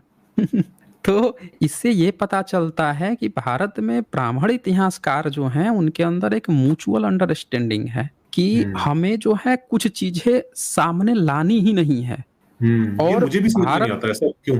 ये मतलब क्या इनकी गुटबंदी है और सब उसी को फ़ॉलो करते हैं। एक बंदा भी इधर से उधर नहीं होता है, जो कहीं भी खुदाई होती है, तो उसमें महाभारत काल के अवशेष मिले। इस तरह की खबरें छपती हैं अखबारों के अंदर। अरे! महाभारत काल कब था भई? कौन-सी डेटिंग कर ली तुमने, कहाँ मिल गया? लेकिन ऐसी छपती हैं और कोई भी उस पर आपत्ति दर्ज नहीं करता कि आप ये इतिहास के नाम पर क्या मज़ाक कर रहे हो ये? हुँ। तो यही समझनी ज़रूरत है कि इसकी चर्चा ये लोग नहीं करते। अब सारा इतिहास सामने आ जाता ना, तो मुझे ऐसा लगता है कि शायद ब्राह्मणों को ऐसा लगता है कि जब ये इतिहास सामने आ जाएगा, तो उसके लिए इनको ऐसा लगता है कि फिर ये गद्दार साबित हो जाएँगे। हुँ। ये गद्दार साबित हो जाएँगे और जब ये गद्दार साबित हो जाएँगे तो ये जो दिन-रात जो ये प्रचार चल रहा है कि हमारा ये देखो हिंदुइज़्म कितना पुराना है, हमारा इतना साइंस है, हमारे ऋषि-मुनि ये हैं, वो हैं, ये सारी चीज़ें निकल जाएँगी कि इनकी तो मुस्लिमों के साथ बड़ी साठ-गाँठ थी, बहुत तगड़ी साठ-गाँठ थी और इन्होंने ही मुस्लिम को यहाँ पर लेकर आए हैं और बुद्ध को गाली दिया, भारत का धर्म मिटा दिया, अब मुस्लिम का शासन व्यवस्था कायम की और उसके बाद से फिर जो है जो राजपूत शासन थे उनके कुछ राजाओं ने उनको घुटने टेकने पड़े। जब हार गए तो उनको भी घुटने टेकने पड़ गए क्योंकि यहाँ से कोई व्यक्ति पूरी तरह से फील्डिंग कर रहा था ना मुस्लिम के लिए। सही। तो ये चीज़ें हैं। तो इसको जो है ये सारी बातें जो हैं लोगों को नहीं पता है। अब ये देखें ये सारी चीज़ें एक-दूसरे से जुड़ी हैं। अब 7वीं सदी से कोई गद्दारी कर रहा है, मुस्लिम का शासन अब मुस्लिम को नहीं पसंद है, अब मुस्लिम से तुड़वा रहा है यहाँ के धार्मिक स्थल को और फिर वही धार्मिक स्थल को तुड़वा-तुड़वा के अब बाद में उसी से अब पैसा कमाने लगा। जब जैसे ही मुस्लिम कमज़ोर हुआ तो इन्हीं मूर्तियों को लेकर, इन्हीं चीज़ों को अंग्रेज़ों के समय में लेकर और वो अपना धर्म बना दिया एक नया धर्म हिंदू धर्म, तभी तो इनको हिंदू कहना पड़ गया। इन्होंने क्यों नहीं कहा कि भई भारत में मुस्लिम से पहले बुद्धिज़्म था? हुँ। कभी नहीं बताया इन्होंने। सही। ये इन्होंने तो मुझे लगता है कि इनको लगा कि शायद ये इतिहास कभी सामने ही नहीं आएगा और जो काल्पनिक किस्से कहानियाँ और इतिहास लेखन की परंपरा रही नहीं, जो कोई रिकॉर्डेड कोई ऐसी हिस्ट्री मिलती जिससे हम पता कर पाते। तो इन्होंने मुझे लगता है कि वो बीच का जो पोर्शन था गायब, जो जिसके बारे में नॉलेज ही नहीं थी किसी को, वहाँ पर अपना वैदिक पीरियड स्थापित कर लिया और हुँ, हुँ। वहीं से आगे सब चीज़ें कंटिन्यू हुई। अच्छा, एक सवाल आता है, कुछ लोग कहते हैं कि जो ऋग्वेद है, उसको जैसे ये बताते हैं कि 3500 साल पुराना है, तो उसके लिए बताते हैं कि जो वैदिक संस्कृत है वो अलग है और जो बाद की जो संस्कृत है वो कुछ अलग है। तो उस तरह से वो लिंग्विस्टिक के थ्रू ही उसको एस्टेब्लिश करते हैं 3500 साल का। ज ज आपको भी शायद इस बारे में पता होगा। तो इसका क्या चक्कर है? इसके बारे में कुछ नॉलेज है आपको? देखें, सबसे पहली बात कि जब हमारे पास सबूत होते हैं, जब कोई पैटर्न अपनाते हैं, जैसे गवाहियाँ होती हैं या कोर्ट है या कोई भी है, तो हुँ, ब्राह्मण हमेशा अपने लिए ना रिलैक्सेशन चाहता है, अपने सबूत के लिए। वो चाहता है कि हम जो कह रहे हैं, उसको हमको ना एक्स्ट्रा बेनिफिट दी जाए। ये बताइए कि सबसे ज़्यादा पीढ़ी दर पीढ़ी धोने की परंपरा तो बुद्धिज़्म और इस्लाम में है। हुँ, मुस्लिम तो नमाज़ पढ़ते हैं, अनपढ़ से अनपढ़ व्यक्ति जिसको नहीं आता है, वो भी पीढ़ी दर पीढ़ी नमाज़ पढ़ते हुए आ रहा है, वो तो नहीं जाता है स्कूल में पढ़ने के लिए अरबी। हुँ, किसी भी देश में रहे, वो तो पीढ़ी दर पीढ़ी ढो रहा है। लेकिन कभी उसने ये क्लेम किया कि भाई हमारा पुराना सबूत नहीं मिल रहा है, इसीलिए हम पीढ़ी दर पीढ़ी लेकर आए हैं, इसीलिए आपको सबूत मानना पड़ेगा। भाई उसके भी लिखे हुए सबूत मिल जाते हैं। उनके हुँ, मुहम्मद अनपढ़ हैं, इसके बावजूद भी उनके लिखित सबूत मिल रहे हैं। ये सबसे पढ़े लिखे विद्वान बने घूम रहे हैं, तब भी इनका सबूत नहीं मिल रहा है। ये कैसा बेनिफिट इनको चाहिए भाई? इनको कैसा सही बात। बेनिफिट चाहिए इतिहास को लेकर? आप बुद्धिज़्म को देखिए, बुद्धिज़्म में भी लोग जो बुद्धिस्ट होते हैं, जो भिक्षु होते हैं, उनका स्पेशल काम ही होता है सुत्तों का, डिवाइड रहता है कि आप हुँ, इस निकाय के, इस खुद्दक निकाय को या इसका आप वो करेंगे। तो वो अपने-अपने पोर्शन का वो लोग करते थे। वो संगीति भी करा देते थे। हर 200 साल, 150 साल, 100 साल पर संगीति हो जाती थी कि कहीं कुछ गड़बड़ तो नहीं हुआ। पूरे भारत के दुनिया के भिक्षु जो हैं सर वॉइस ब्रेक सबूत हो रही है हर चीज आपकी। मिल रहे हैं। ब्राह्मण को अपना एक्स्ट्रा ऐसा क्या बेनिफिट चाहिए भाई कि वो कह रहा है कि हमारे पास कोई सबूत नहीं है, बस हम भी जैसे बाकी लोग पीढ़ी दर पीढ़ी याद कहें, हम भी पीढ़ी दर तो हमको वही मान लो। यानी कि वो झूठ बोल रहा है ना। हम देख रहे हैं कि 7वीं सदी में इंद्र और ब्रह्मा जो है वो बौद्धों के रूप में है। हम्म। हम देख रहे हैं कि जिसको आज विष्णु कह रहा है, जिसको वो दुर्गा काली कह रहा है, वो जिसकी जिक्र वैनसोंग फाहियान तारा देवी के रूप में कर रही हैं, अवलोकितेश्वर बुद्ध के रूप में कर रहे हैं, मंजूश्री के रूप में कर रहे हैं। तो ये जितने भी क्लेम कर रहा है वो सारा तो बुद्धिज्म में मिल रहा है। फिर हम उसकी वो बात क्यों मान ले कि ये पीढ़ी दर पीढ़ी पैरेलल में था। ये कह रहा है कि हम्म। हम हमारे वाल्मीकि किताब लिखे थे। आप क्लेम भी तो सुने। कह रहा है कि अच्छा सर, उपनिषद हमारे ऋषि मुनि लिखे थे। हाँ बोलिए। एक चीज और देखें कि जैसे मोहनजोदाड़ो है, हड़प्पा संस्कृति जो है, वहां पर हमें इंस्क्रिप्शंस मिलते हैं, मतलब लिखावट मिलती है वहां पर। और बीच में अगर लिखावट थी वहां पर, तो फिर बीच में कहाँ लुप्त हो गई आपके? फिर बीच में कुछ क्यों नहीं मिलता है जो आप जो जिसे सो कॉल्ड वैदिक काल कहते हैं? ये पहले लिखना हम्म। पढ़ना जान रहे थे, बीच में लिखना पढ़ना गायब हो गया, और फिर अचानक से फिर दोबारा और प्रकट हो गया। और खास बात क्या है कि पूरी दुनिया भी तो लिख रही थी ना। आप हाँ, पूरी इजिप्ट दुनिया लिख रहा था, मेसोपोटामिया लिख रहा था। ये सबसे बड़े विद्वान थे। अरबों साल से, खरबों साल से, लाखों साल से रामायण महाभारत लिखवा के आ रहे थे। यही लिखना भूल गए। और वो तो छोड़िए, ये बुद्धा के समय इनके लिखित प्रमाण नहीं मिलते, गुप्त वंश में इनके लिखित प्रमाण नहीं मिलते, इनके 8वीं 9वीं इनके शंकराचार्य का लिखा हुआ आज तक कुछ नहीं मिला, कालिदास का इनका लिखा हुआ, इनके आर्यभट्ट का आज तक कुछ लिखा हुआ नहीं मिला। ये तो सब चीजें इन्होंने कल्पना की है जो अलबरूनी की किताब है उसको देख के। इन्होंने बुद्धिज्म टेक्स्ट को जब अंग्रेजों ने खोज लिया तब ये कहानी गढ़ने लगे कि अरे हवट हमारा है ये। नहीं तो उस समय की तो ये लिपि तक नहीं जानते। गुप्त वंश हम्म। की लिपि वो पढ़ा था, फ्लीट ने पढ़ा, 1818 में पढ़ा। सम्राट अशोक की लिपि वो पढ़ा जेम्स प्रिंसेप ने 1837 में। ये तो संस्कृत पुराना बता रहे थे। ये तो बोल रहे थे कि हमारे यहाँ युग होते थे, हमारे यहाँ रामायण काल था, महाभारत काल था, उसके बाद से ये मुस्लिम आ गए हैं, यवन आ गए हैं। ये तो कभी चर्चा ही नहीं की बीच में बुद्धिज्म की।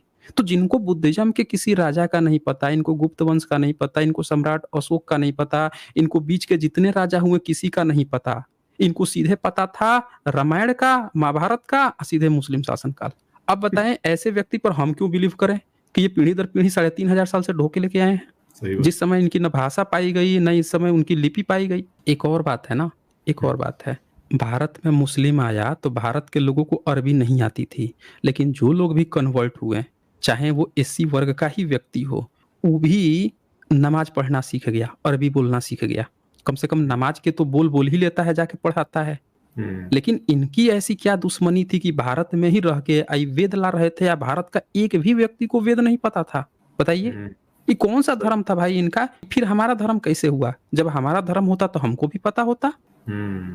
तो सही ये बात। बात सबको गौर करनी चाहिए कि अगर हमारा धर्म होगा तो हम सबको पता होता। इन्होंने तो लिख रखा है कि वेद का उच्चारण कर ले, उसका कान में शीशा पे, अलबरूनी लिखा है 11वीं सेंचुरी में कि उसका पकड़ के ले जाते थे, उसका जीभ कटवा देते थे। इन्होंने खुद ब्रह्म सूत्र में लिखा है, शंकराचार्य भाष्य में, कि वो कान में शीशा पिघला के डाल दो, जीभ काट लो। तो हम कह रहे हैं कि फिर हम कैसे मान लें कि आप जो है, ये हमारे भारत की सभ्यता थी जिसमें अपने ही किताब को पढ़ने पर जीभ काट ली जाती थी या कान में शीशा पिघला के डाल दिया जाता था।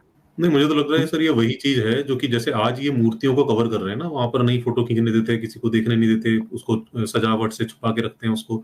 वही सेम प्रैक्टिस थी कि जो वेदा है उनको भी दूर रखा जाए आम लोगों से, ताकि वो उनका जो उनको सीक्रेट बना के रखा जाए, ताकि उसमें, क्योंकि जो पात्र हैं वहां तो वही हैं, बुद्धिज्म वाले पात्र हैं, तो अब वो आम लोगों को पता चलेंगे तो पोल खुल जाएगी। आपको नहीं लगता क्या ऐसा हो सकता है? हम मुझे यहाँ पे 2 संभावनाएँ नज़र आती हैं। एक संभावना ये नज़र आती है कि जब अंग्रेज़ों ने पूछा कि अगर तुम्हारा वेद इतना ही पुराना है, तो भाई भारत के लोग तुम्हारा ये वेद काहे नहीं जानते थे?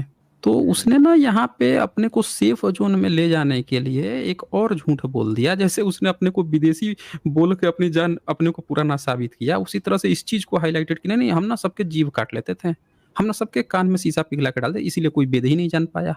मतलब कहने का मतलब क्या है कि इन्होंने क्या किया है, अपने को फिर से पुराना दिखाने के लिए कि नहीं हम बहुत पुराने हैं, ये लोग इसीलिए नहीं सीख पाए क्योंकि इनका जीभ काट देते थे। जबकि उसको ये बोलना चाहिए था कि ये महिदर उवट सायण ने ये किताबें लिखी हैं और ये सारी किताबें जो हैं हम लोग 12वीं-13वीं सदी के दौरान उसके बाद ही की है हमारी ये सब।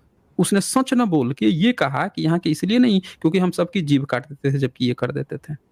अब एक बात और है, जब भी कोई किताब होती है ना, तो कोई भाषा होती है, तो जैसे अब लोग कहते हैं कि संस्कृत पहले मौखिक रूप में थी, आप गौर कीजिए अर्पित जी कि हम्म, मौखिक जो होती है ना वो भाषा नहीं होती है, उसको बोली कहते हैं।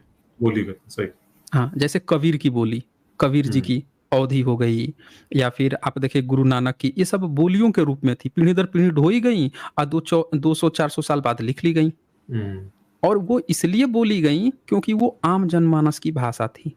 हम्म, अगर वो आम जनमानस की भाषा नहीं होती तो फिर उसको याद करता कौन, लिखता कौन? अब ऐसा तो है नहीं कि भारत में आप जो है भारत में रह रहे हैं, आप फ्रेंच में लिख रहे हैं, स्पेनिश में लिख रहे हैं, हम्म, ऐसा तो नहीं होगा ना। अब फिर कह रहे हैं कि हम फ्रेंच और स्पेनिश जो है ना, जो भारत का कोई नहीं जानता, इसको हम 3,500 साल से ढो के लेके आए हैं, सिर्फ अपने बच्चे के कान में फूंकते थे और वो सीख लेता था, फिर वो इसी भाषा में रट के लाता था। ये कितनी हम्म, अनप्रैक्टिकल आपको नहीं लग रहा है? बिल्कुल। हम अपने बच्चा जो बिल्कुल कोई गाँव का व्यक्ति है ना, वो भी अपने बच्चों को कहानी सुना लेता है। वो कभी स्कूल नहीं गया होगा लेकिन कहानी सुना लेगा। क्यों? क्योंकि वो अपने आम जनमानस की भाषा में सुनाता है। और ब्राह्मणों का ये कहना था कि हम एक ऐसी भाषा लेके आ रहे थे जो आम जनमानस की भाषा ही नहीं थी और वो बोली भी नहीं थी, या फिर भी बोल के लेके आ रहा था। ये कितना अजीबो-गरीब है। और मुझे लगता है कि ये ऐसा, मुझे लगता है एक मात्र उदाहरण यहीं पर ही है। इतने लंबे समय तक कोई मतलब भाषा या बोली जो भी है वो, और उसमें जो कुछ भी लिखा हुआ है या मतलब जो भी रचा हुआ है, वो इस तरह से पर्सन टू पर्सन होता हुआ, जबानी होता हुआ और ऐसे पहुंच जाए इतनी आगे तक, मुझे लगता है बड़ा मुश्किल है। वो कहीं जब तक कहीं उसको लिखा ना जाए, मुझे नहीं लगता कि इस तरह से पहुंच सकता। बहुत सारी बातें हैं इसमें। कई बात तो ऐसी है कि अब जैसे इनका जो ऋग्वेद है उसमें स्तूप शब्द का चर्चा है, उसमें बुध का चर्चा है, बुध नाम। अब देखिए मैं हम एग्जाम्पल दिखाते हैं, उससे भी आपको पता चल जाएगा कि इन्होंने ये वेद लिखा कब है। एक तो हम जो बता रहे थे उसको मैं पहले कंप्लीट कर देता हूँ। इनका पहला भाष्य मिलता है ऋग्वेद का, वो मिलता है 13वीं-14वीं सदी में। हम्म, भाष्य कहा जाता है कि जब उसको ढंग से और अच्छे से विस्तृत करके लिखा जाए, टीका किया जाए, तो मैदर उवट सायण जो हैं ये पहले भाष्यकार माने जाते हैं वेदा के, और वो हैं 14वीं-15वीं सदी के। वही 1464 एडी का इनका पुराना मैन्युस्क्रिप्ट मिलता है। अब हम्म, अगर इनका वेद उससे पहले होता ना, तो उसके पहले भी किसी न किसी ब्राह्मण ने जरूर उसका भाष्य किया होता। बिल्कुल, बिल्कुल। ये तो अब और एक बात और ध्यान दीजिए, ये बुद्धिज्म की जो त्रिपिटक है, आप देखें जैसे बुद्धा का जब महापरिनिर्वाण होता है उसके 100 दिन बाद ही उनका टीका शुरू हो जाता है, संगीति शुरू हम्म, हो जाती है। हम्म, तो वो एक टाइम पीरियड बंध गया ना कि बुद्धा के 100 दिन के बाद ही पहली संगीति हो गई। सम्राट अशोक तक आते आते तीसरी संगीति हो चुकी थी, कनिष्क के समय चौथी हुई, हर्षवर्धन के समय छठी संगीति हो रही थी, जिसका ह्वेन सॉन्ग ने अपनी आंखों से देखा, उसमें शरीक भी हुए थे। और हर्षवर्धन की जो बहन थी वो उनसे बाकायदे पूरा सीखी थी, उसका उन्होंने जिक्र भी किया है कि हम्म, वो त्रिपिटक। अब उससे ये भी पता चलता है कि 7वीं सदी में भी महिलाएं जो हैं पढ़ती लिखती थीं और त्रिपिटक सीखती थीं, वो जिक्र करके गया है। इत्सिंग ने लिखा है कि महिला भिक्षुणी कैसे त्रिपिटक पढ़ती थीं, किसने क्या लिखा है। आप थेरी गाथा पढ़ेंगे तो ईसा से 100-200 साल पहले थेरी गाथा 74 बुद्धिस्ट महिलाओं ने मिलकर लिखा था, जिसको त्रिपिटक में शामिल किया गया। हिस्टोरिकल रिकॉर्ड्स हैं। तो आप ये देखें कि बुद्धिज्म की किताब एकदम टाइम फ्रेम जो है, टाइम लाइन एकदम फिक्स है कि बुद्धा मरते हैं और 100 दिन बाद जो है कंपाइल होना शुरू हो गया। हर समय बीच में संगीति हो रही है, फिल्टर आउट हो रहा है। हम्म, इस्लाम को देखें तो उनका भी हो रहा है कि मुहम्मद बने तो उनके बाद से 1-2 राजा आपस में लड़ने लगे कि हम कंपाइल करेंगे, किसी ने गलत किया, किसी ने किया, जो भी किया, लेकिन उनके भी सबूत मिलने शुरू हो जाते हैं। ईसाइयत के हम्म, भी मिलने शुरू हो जाते हैं कि वो जीसस मरते हैं, उनके चेले जो हैं वो कंपाइल करना शुरू करते हैं, तो कुछ-कुछ ट्रेसेस सबूत तो मिलने लगते हैं। ये ब्रह्मनिज़्म ये कौन-सा बेनिफिट चाह रहा है? नहीं, हमने कोई संगीति नहीं की। नहीं, हमारी उसमें भाषा लिपि भी नहीं थी। नहीं भई, हमारा तो वो बोली भी नहीं थी, वो एक अलग ही थी जिसका भारत के लोग ही उस भाषा लिपि को नहीं जानते थे, बस हम जानते थे। पता नहीं कौन-सी पैरेलल दुनिया की बात कर रहा है वो। आप सही। देखें एकदम पैरेलल दुनिया की बात चल रही है यहाँ पे। और सबूत देखें कि ब्रह्मा और इंद्र 7वीं सदी में बुद्धिज्म का हिस्सा है, बुद्धिस्ट में मिल रहे हैं। हम्म, श्रवण कुमार बुद्धिस्ट में मिल रहे हैं, श्रृंगी ऋषि बुद्धिस्ट में मिल रहे हैं, जातक कथाओं में सब मिल रहे हैं। सारी कहानियां इनकी जातक कथाओं में मिल रही हैं। मतलब इनका अपना कुछ है ही नहीं। अब पता नहीं क्या पीढ़ी दर पीढ़ी लेके आ रहे थे। जो सरनेम का इस्तेमाल कर रहे हैं आज, वो सरनेम के व्यक्ति तो बुद्धिज्म की किताब लिख रहे थे। वो सब सरनेम के व्यक्ति बुद्धिज्म की किताबें लिख रहे थे। भारत में इतनी बड़ी-बड़ी यूनिवर्सिटी थी, नालंदा यूनिवर्सिटी, तेलहारा, तक्षशिला, जिसमें विदेश के लोग आके पढ़-पढ़ के हज़ारों-हज़ारों किताब यहाँ से ढो-ढो के लेके गए।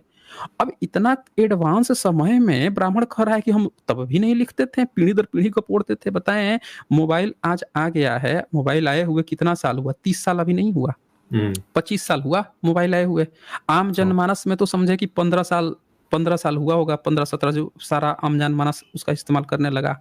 और इस 15 साल के दौरान कोई ये कहे कि हमारे पास मोबाइल तो है, लेकिन हम उसमें ना नंबर फीड करके नहीं रखते हैं, बल्कि जब भी हमको बात करना होता है तो हम नंबर ना उसमें टाइप करते हैं, याद करके रखते हैं नंबर, उसमें लिखते नहीं हैं, सेव नहीं करते भाई।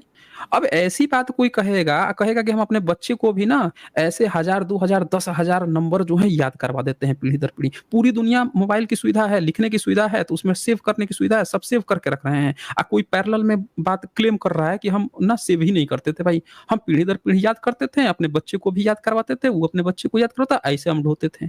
आपको नहीं लग रहा है कि ये इतिहास का कितना बड़ा घोटाला और बेवकूफ बनाया जा रहा है भयंकर रूप से? वाकई में, वाकई में। अगर अगर उस समय तक अगर भाषा डेवलप हो गई थी और लोग लिख रहे थे, पूरी दुनिया में लिख रहे थे, तो भाई हाँ, आप क्यों नहीं मुस्लिम लिख तक रहे थे? लिखे हैं। आपको ये मतलब वाकई में ये आपका अनपढ़ पॉइंट बहुत मोहम्मद। अच्छा। हाँ, वाकई में तो आपका पॉइंट बहुत सही है। इनको स्पेशल बेनिफिट ही चाहिए कुछ, ये कुछ स्पेशल ये बेनिफिट ही सीख रहे स्पेस हाँ, ये स्पेशल बेनिफिट ले रहे हैं। ये इस्लाम की आलोचना करते हैं कि वो तो अनपढ़ थे मुहम्मद। भाई वो अनपढ़ थे ठीक है, लेकिन उनके भी तो लिखे हुए प्रमाण मिल जा रहे हैं, उनके भी तो चेलों ने लिख लिया। आपने क्यों नहीं लिखा भाई? आपको कौन-सा बेनिफिट चाहिए? ना भाषा, हैं। ना लिपि, कुछ ज्ञान नहीं। अब ये देखें, ये जो मैंने शेयर किया है इसको ज़रा आप दिखा दीजिए। देख हाँ, ये देखिए। अब जो सम्राट अशोक के इंस्क्रिप्शन मिलते हैं, उसमें बुध जो है इस तरह से लिखा मिलता है, मतलब बु आधा द ध नहीं मिलता है, सीधे बु ध मिलेगा, ऊपर पाली में लिखा है। तो बुध लिखा जाता था। अब इनके अगर आप ऋग्वेद की चर्चा करेंगे, तो ऋग्वेद में मैं आपको दिखाता हूँ। देखिए, पाली में बुध होता है और संस्कृत में वही संस्कृताइज करके बुध लिखते हैं। अब इसमें क्या होता है, इनका ऋग्वेद मैंने खोला है, गंगा सहाय शर्मा संस्कृत साहित्य प्रकाशन का। तो ये देखिए, ये इनमें बुध शब्द जिक्र आता है, बुध का। आगे बुध जो है ना, उसमें आप यहाँ देखेंगे तो नेहा शब्द है, कार्बनो नेहा। उसके नीचे पहला ऊपर बुध है, उसके नीचे आप देखिए कार्बो नेहा विश्वम विशेष्टि द्रविण मुक्त। अब ये सब लोग सोच रहे होंगे कि इतने क्लियर, ये देखिए यहाँ पे दूसरा 778-5 में प्रतित्वात सुमन, सुमन शब्द एकदम क्लियर, बुध नत कामाशव। फिर यहाँ ऋग्वेद 794 में बुधंत, अबु बुधत। अब कोई सोच रहा होगा कि भाई बुध शब्द है तो हम क्यों माने कि ये बुद्धिज्म वाला ही बुध है? कोई भी ये कह सकता है, तो हम उसका भी प्रमाण दिखाते हैं क्यों ऐसा मानना जरूरी है। ये देखिए, ये इसमें सुतूप शब्द आता है। अब ब्राह्मणी किताब में कहीं भी सुतूप का अपना एक्स्ट्रा जिक्र नहीं है ही नहीं ना, उनके लिए बाहरी शब्द है। लेकिन उनके वेदों में मैंने ये डिटेक्ट किया कि सुतूप शब्द है, यहाँ लिखता है अरुष सुतूपो। ऋग्वेद 7:2-1 में लिखता है सानु सुतूपे, उसका विभक्ति बदल रहा है, सुतूपो पय। ये देखिए ऋग्वेद 10:149-5 में हिरण्य स्तूप, बुध स्तूप, पूर्व बुध स्तूप, यहाँ देखिए हिरण्य स्तूप मिल रहा है। आप ध्यान से देखें, सुतूप यहाँ शब्द आ रहे हैं। और ये ऋग्वेद 124:7 यहाँ क्या है, वनुषध्य स्तूप, सुतुपम। और फिर उसके नीचे देखिए बुधन भी लिखा हुआ है, अस्थु रूपरी बुधन ऐसा मसे। अबुधने राजा, ऋग्वेद नीचे देखिए, अबुधने राजा वरुणो, अबुधने बुधन अबुध राजा वरुणो वनुषध्य स्तूप। अब सवाल ये है कि 7वीं और 6ठी सदी में ह्वेन-त्सोंग अपनी आंखों से इंद्र और ब्रह्मा के स्तूप देखता है। यानी कि ये जो किताबें हैं स्तूप की जो चर्चा कर रही हैं, ये भी बता रही हैं कि स्तूप ही थे उस समय।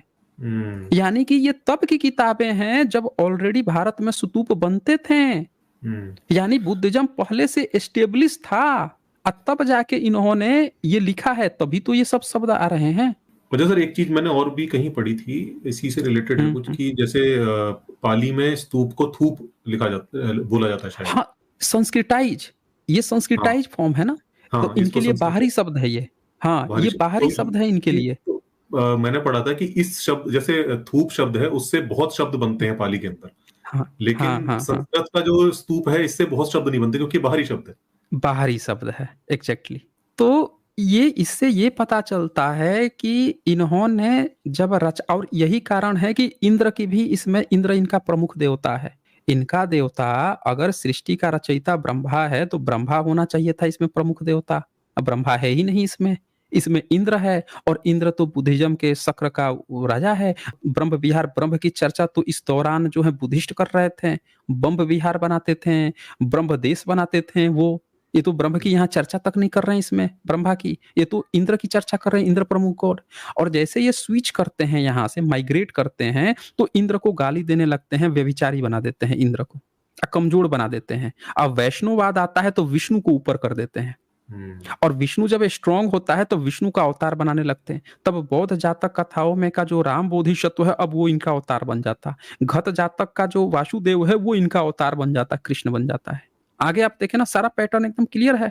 इतिहासकार राम शरण शर्मा जो हैं, जिनकी इतिहास की किताबें सबसे ज्यादा चलती है, वो लिखते हैं गुप्त काल में गैर वैदिक वैष्णव, गैर वैदिक शैव मार्ग उभरा। उनको लेफ्ट का इतिहासकार कहा जाता है। आप देखें वो क्या शब्द इस्तेमाल करते हैं, गैर वैदिक वैष्णविज्म, गैर वैदिक शैविज्म। ये बताएं कि अगर वेद पहले से था तो वेद में से चेंजेज होगा। जैसे महायान है तो महायान आया बुद्धिज्म से, तो महायान आएगा तो वो सीधे सीधे गाली थोड़े देने लगेगा बुद्ध को। बुद्ध को व्यभिचारी बता के डाइकॉट थोड़े करेगा, नहीं करेगा ना। ये क्यों सीधे सीधे अपने प्रमुख देवता को वो डाउनग्रेड कर रहे हैं? क्योंकि उनका कभी ये था ही नहीं। ये तो लिए ही थे बुद्धिज्म से ना, लिए ही थे बुद्धिज्म से। इसीलिए इन्होंने बड़ा आसानी से व्यभिचार कराया इन लोगों से, और ब्रह्मा को भी व्यभिचार में झोंक दिया, क्योंकि इनसे इनका कुछ लेना देना नहीं था। इनका किसी से कभी कुछ लेना देना नहीं था। इसीलिए तो इन्होंने अल्लाह उपनिषद लिख मारी। अल्लाह उपनिषद क्यों लिखा? अल्लाह को सबसे ऊपर दिखा दिया इन्होंने। बाद में अवलोकितेश्वर बुद्ध विष्णु कहा, उसको ऊपर दिखा दिया। तो ये हमेशा से बदलते रहे हैं। आज भी इनको किसी देवी देवता से कोई मतलब नहीं है। आस्था आहत हो गई। ये जो बात कहते हैं ना, दुनिया का सबसे बड़ा झूठ है ये। इन्होंने सारी दुनिया की आस्था आहत की है, इन्होंने भारतीयों की आस्था आहत की है। इन्होंने भारत में जो बुद्धिज्म के जो बम्ब थे, जो शक्र है, बुद्धिस्ट लोगों की आस्था आहत करके उनको व्यभिचारी रूप बनाया अपने धर्म ग्रंथों में। इतिहास इन्होंने आस्था आहत की है, पूरा बर्बाद कर दिया। अब ये बातें ना खुल जाएं, ये सारी चीजें ना आ जाएं, इसके लिए ये दुनिया को धोखा दे रहे हैं। तो ये इनका कहानी है, देख लीजिए अब। अच्छा सर, अभी तो ना एक चीज और मैंने देखी है कि कुछ आजकल जो हिंदू धर्म को डिफेंड करने वाले तो खैर बहुत सारे हैं, और एक आचार्य जी आजकल वो बहुत अलग ढंग से डिफेंड कर रहे हैं, उसको साइंटिफिक जामा पहनाने की कोशिश कर रहे हैं।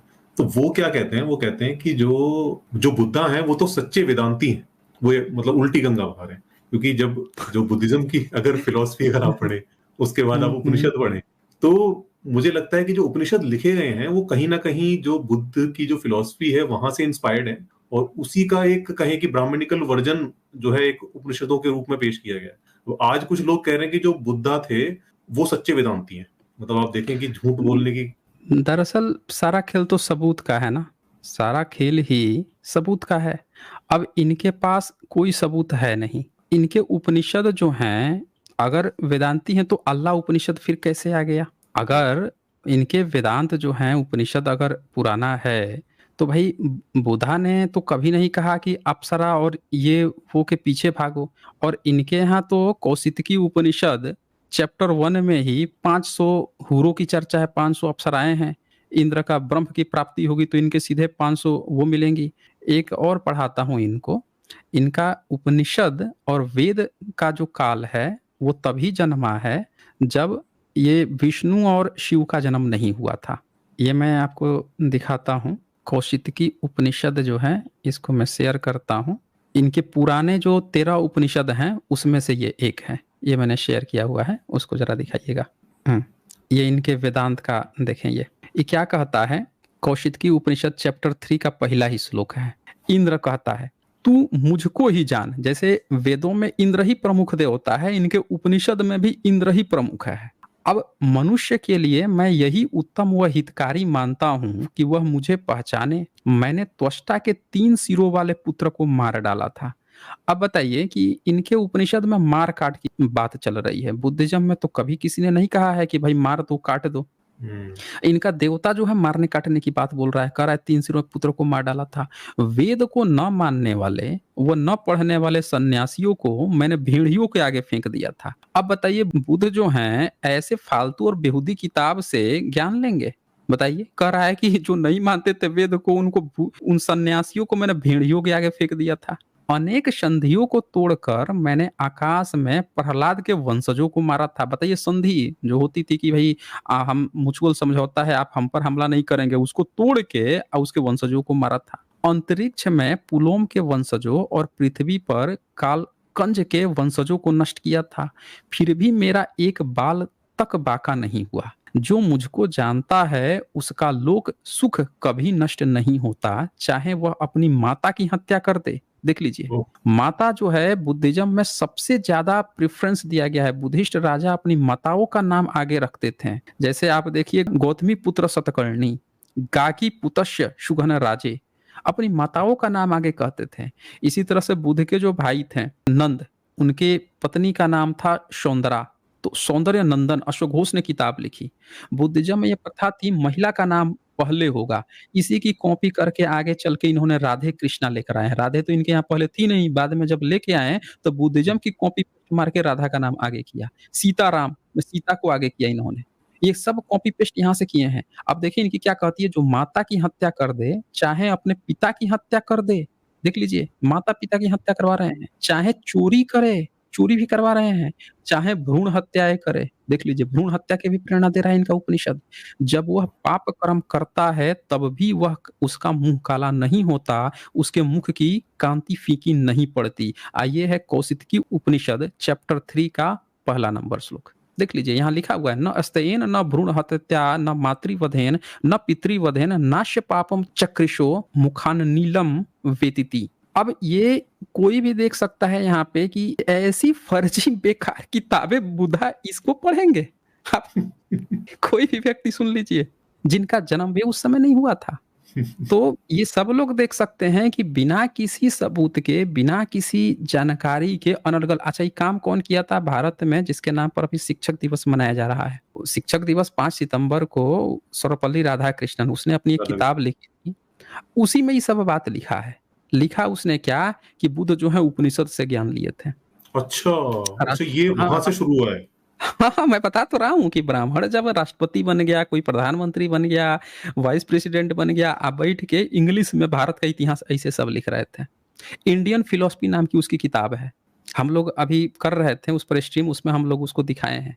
तो वहां पे जरा सोचिए कि वहां पे इसकी चर्चा चल रही है। वहां से भारत में अंग्रेजों से सट्टा ट्रांसफर ब्राह्मणों ने किया, तो सब बहुजनों का ध्यान किस पर था? रोटी बेटी मिल जाए, नहीं वो हक अधिकार मिल जाए, हमारे बच्चे को भी थोड़ा रिजर्वेशन मिल जाता, पढ़ लिख लेता, घर में 2-4 रोटियां आने लगती हमारे घर में, इस पर ध्यान था। उधर वो इतिहास बदल रहा था, पूरा सिलेबस बदल रहा था। भारत के लोग रामकृष्ण को नहीं जानते थे, 2 पीढ़ी सब लोग रामानंद सागर और बी आर चोपड़ा की टीवी सीरियल देख के जाने हैं रामकृष्ण को। कोई नहीं जानता आज भी, किताब किसी ने नहीं पढ़ा, ना कभी पढ़ने दिया गया था। एंड इवन आज गणेश चतुर्थी मैं देख रहा हूँ कि ये कभी एक महाराष्ट्र तक सीमित थी, और वहां से होते होते अब देखें आप कि दिल्ली एनसीआर के अंदर लोगों के अंदर कितना जुनून है, मतलब जगह जगह गणपति स्थापित हो रहे हैं। तो किस तरह से इन चीजों को एडवर्टाइज करा जाता है, कैसे पूरी एक संस्कृति बहुत शॉर्ट पीरियड में ये बदल देते हैं पूरी। तो यही चीजें हैं इनकी। अच्छा, तो अब मैं विदा लेना चाहूंगा। जी थैंक यू सर, शुक्रिया तो आपका कहना चाहिए। और वाकई में मतलब कहूँ तो अभी भी मन नहीं कर रहा है कि आपको विदा करें, लेकिन करेंगे आप। आगे हम लोग आते रहेंगे, इस तरह से प्रोग्राम होते रहेंगे। जी बिल्कुल सर, बिल्कुल।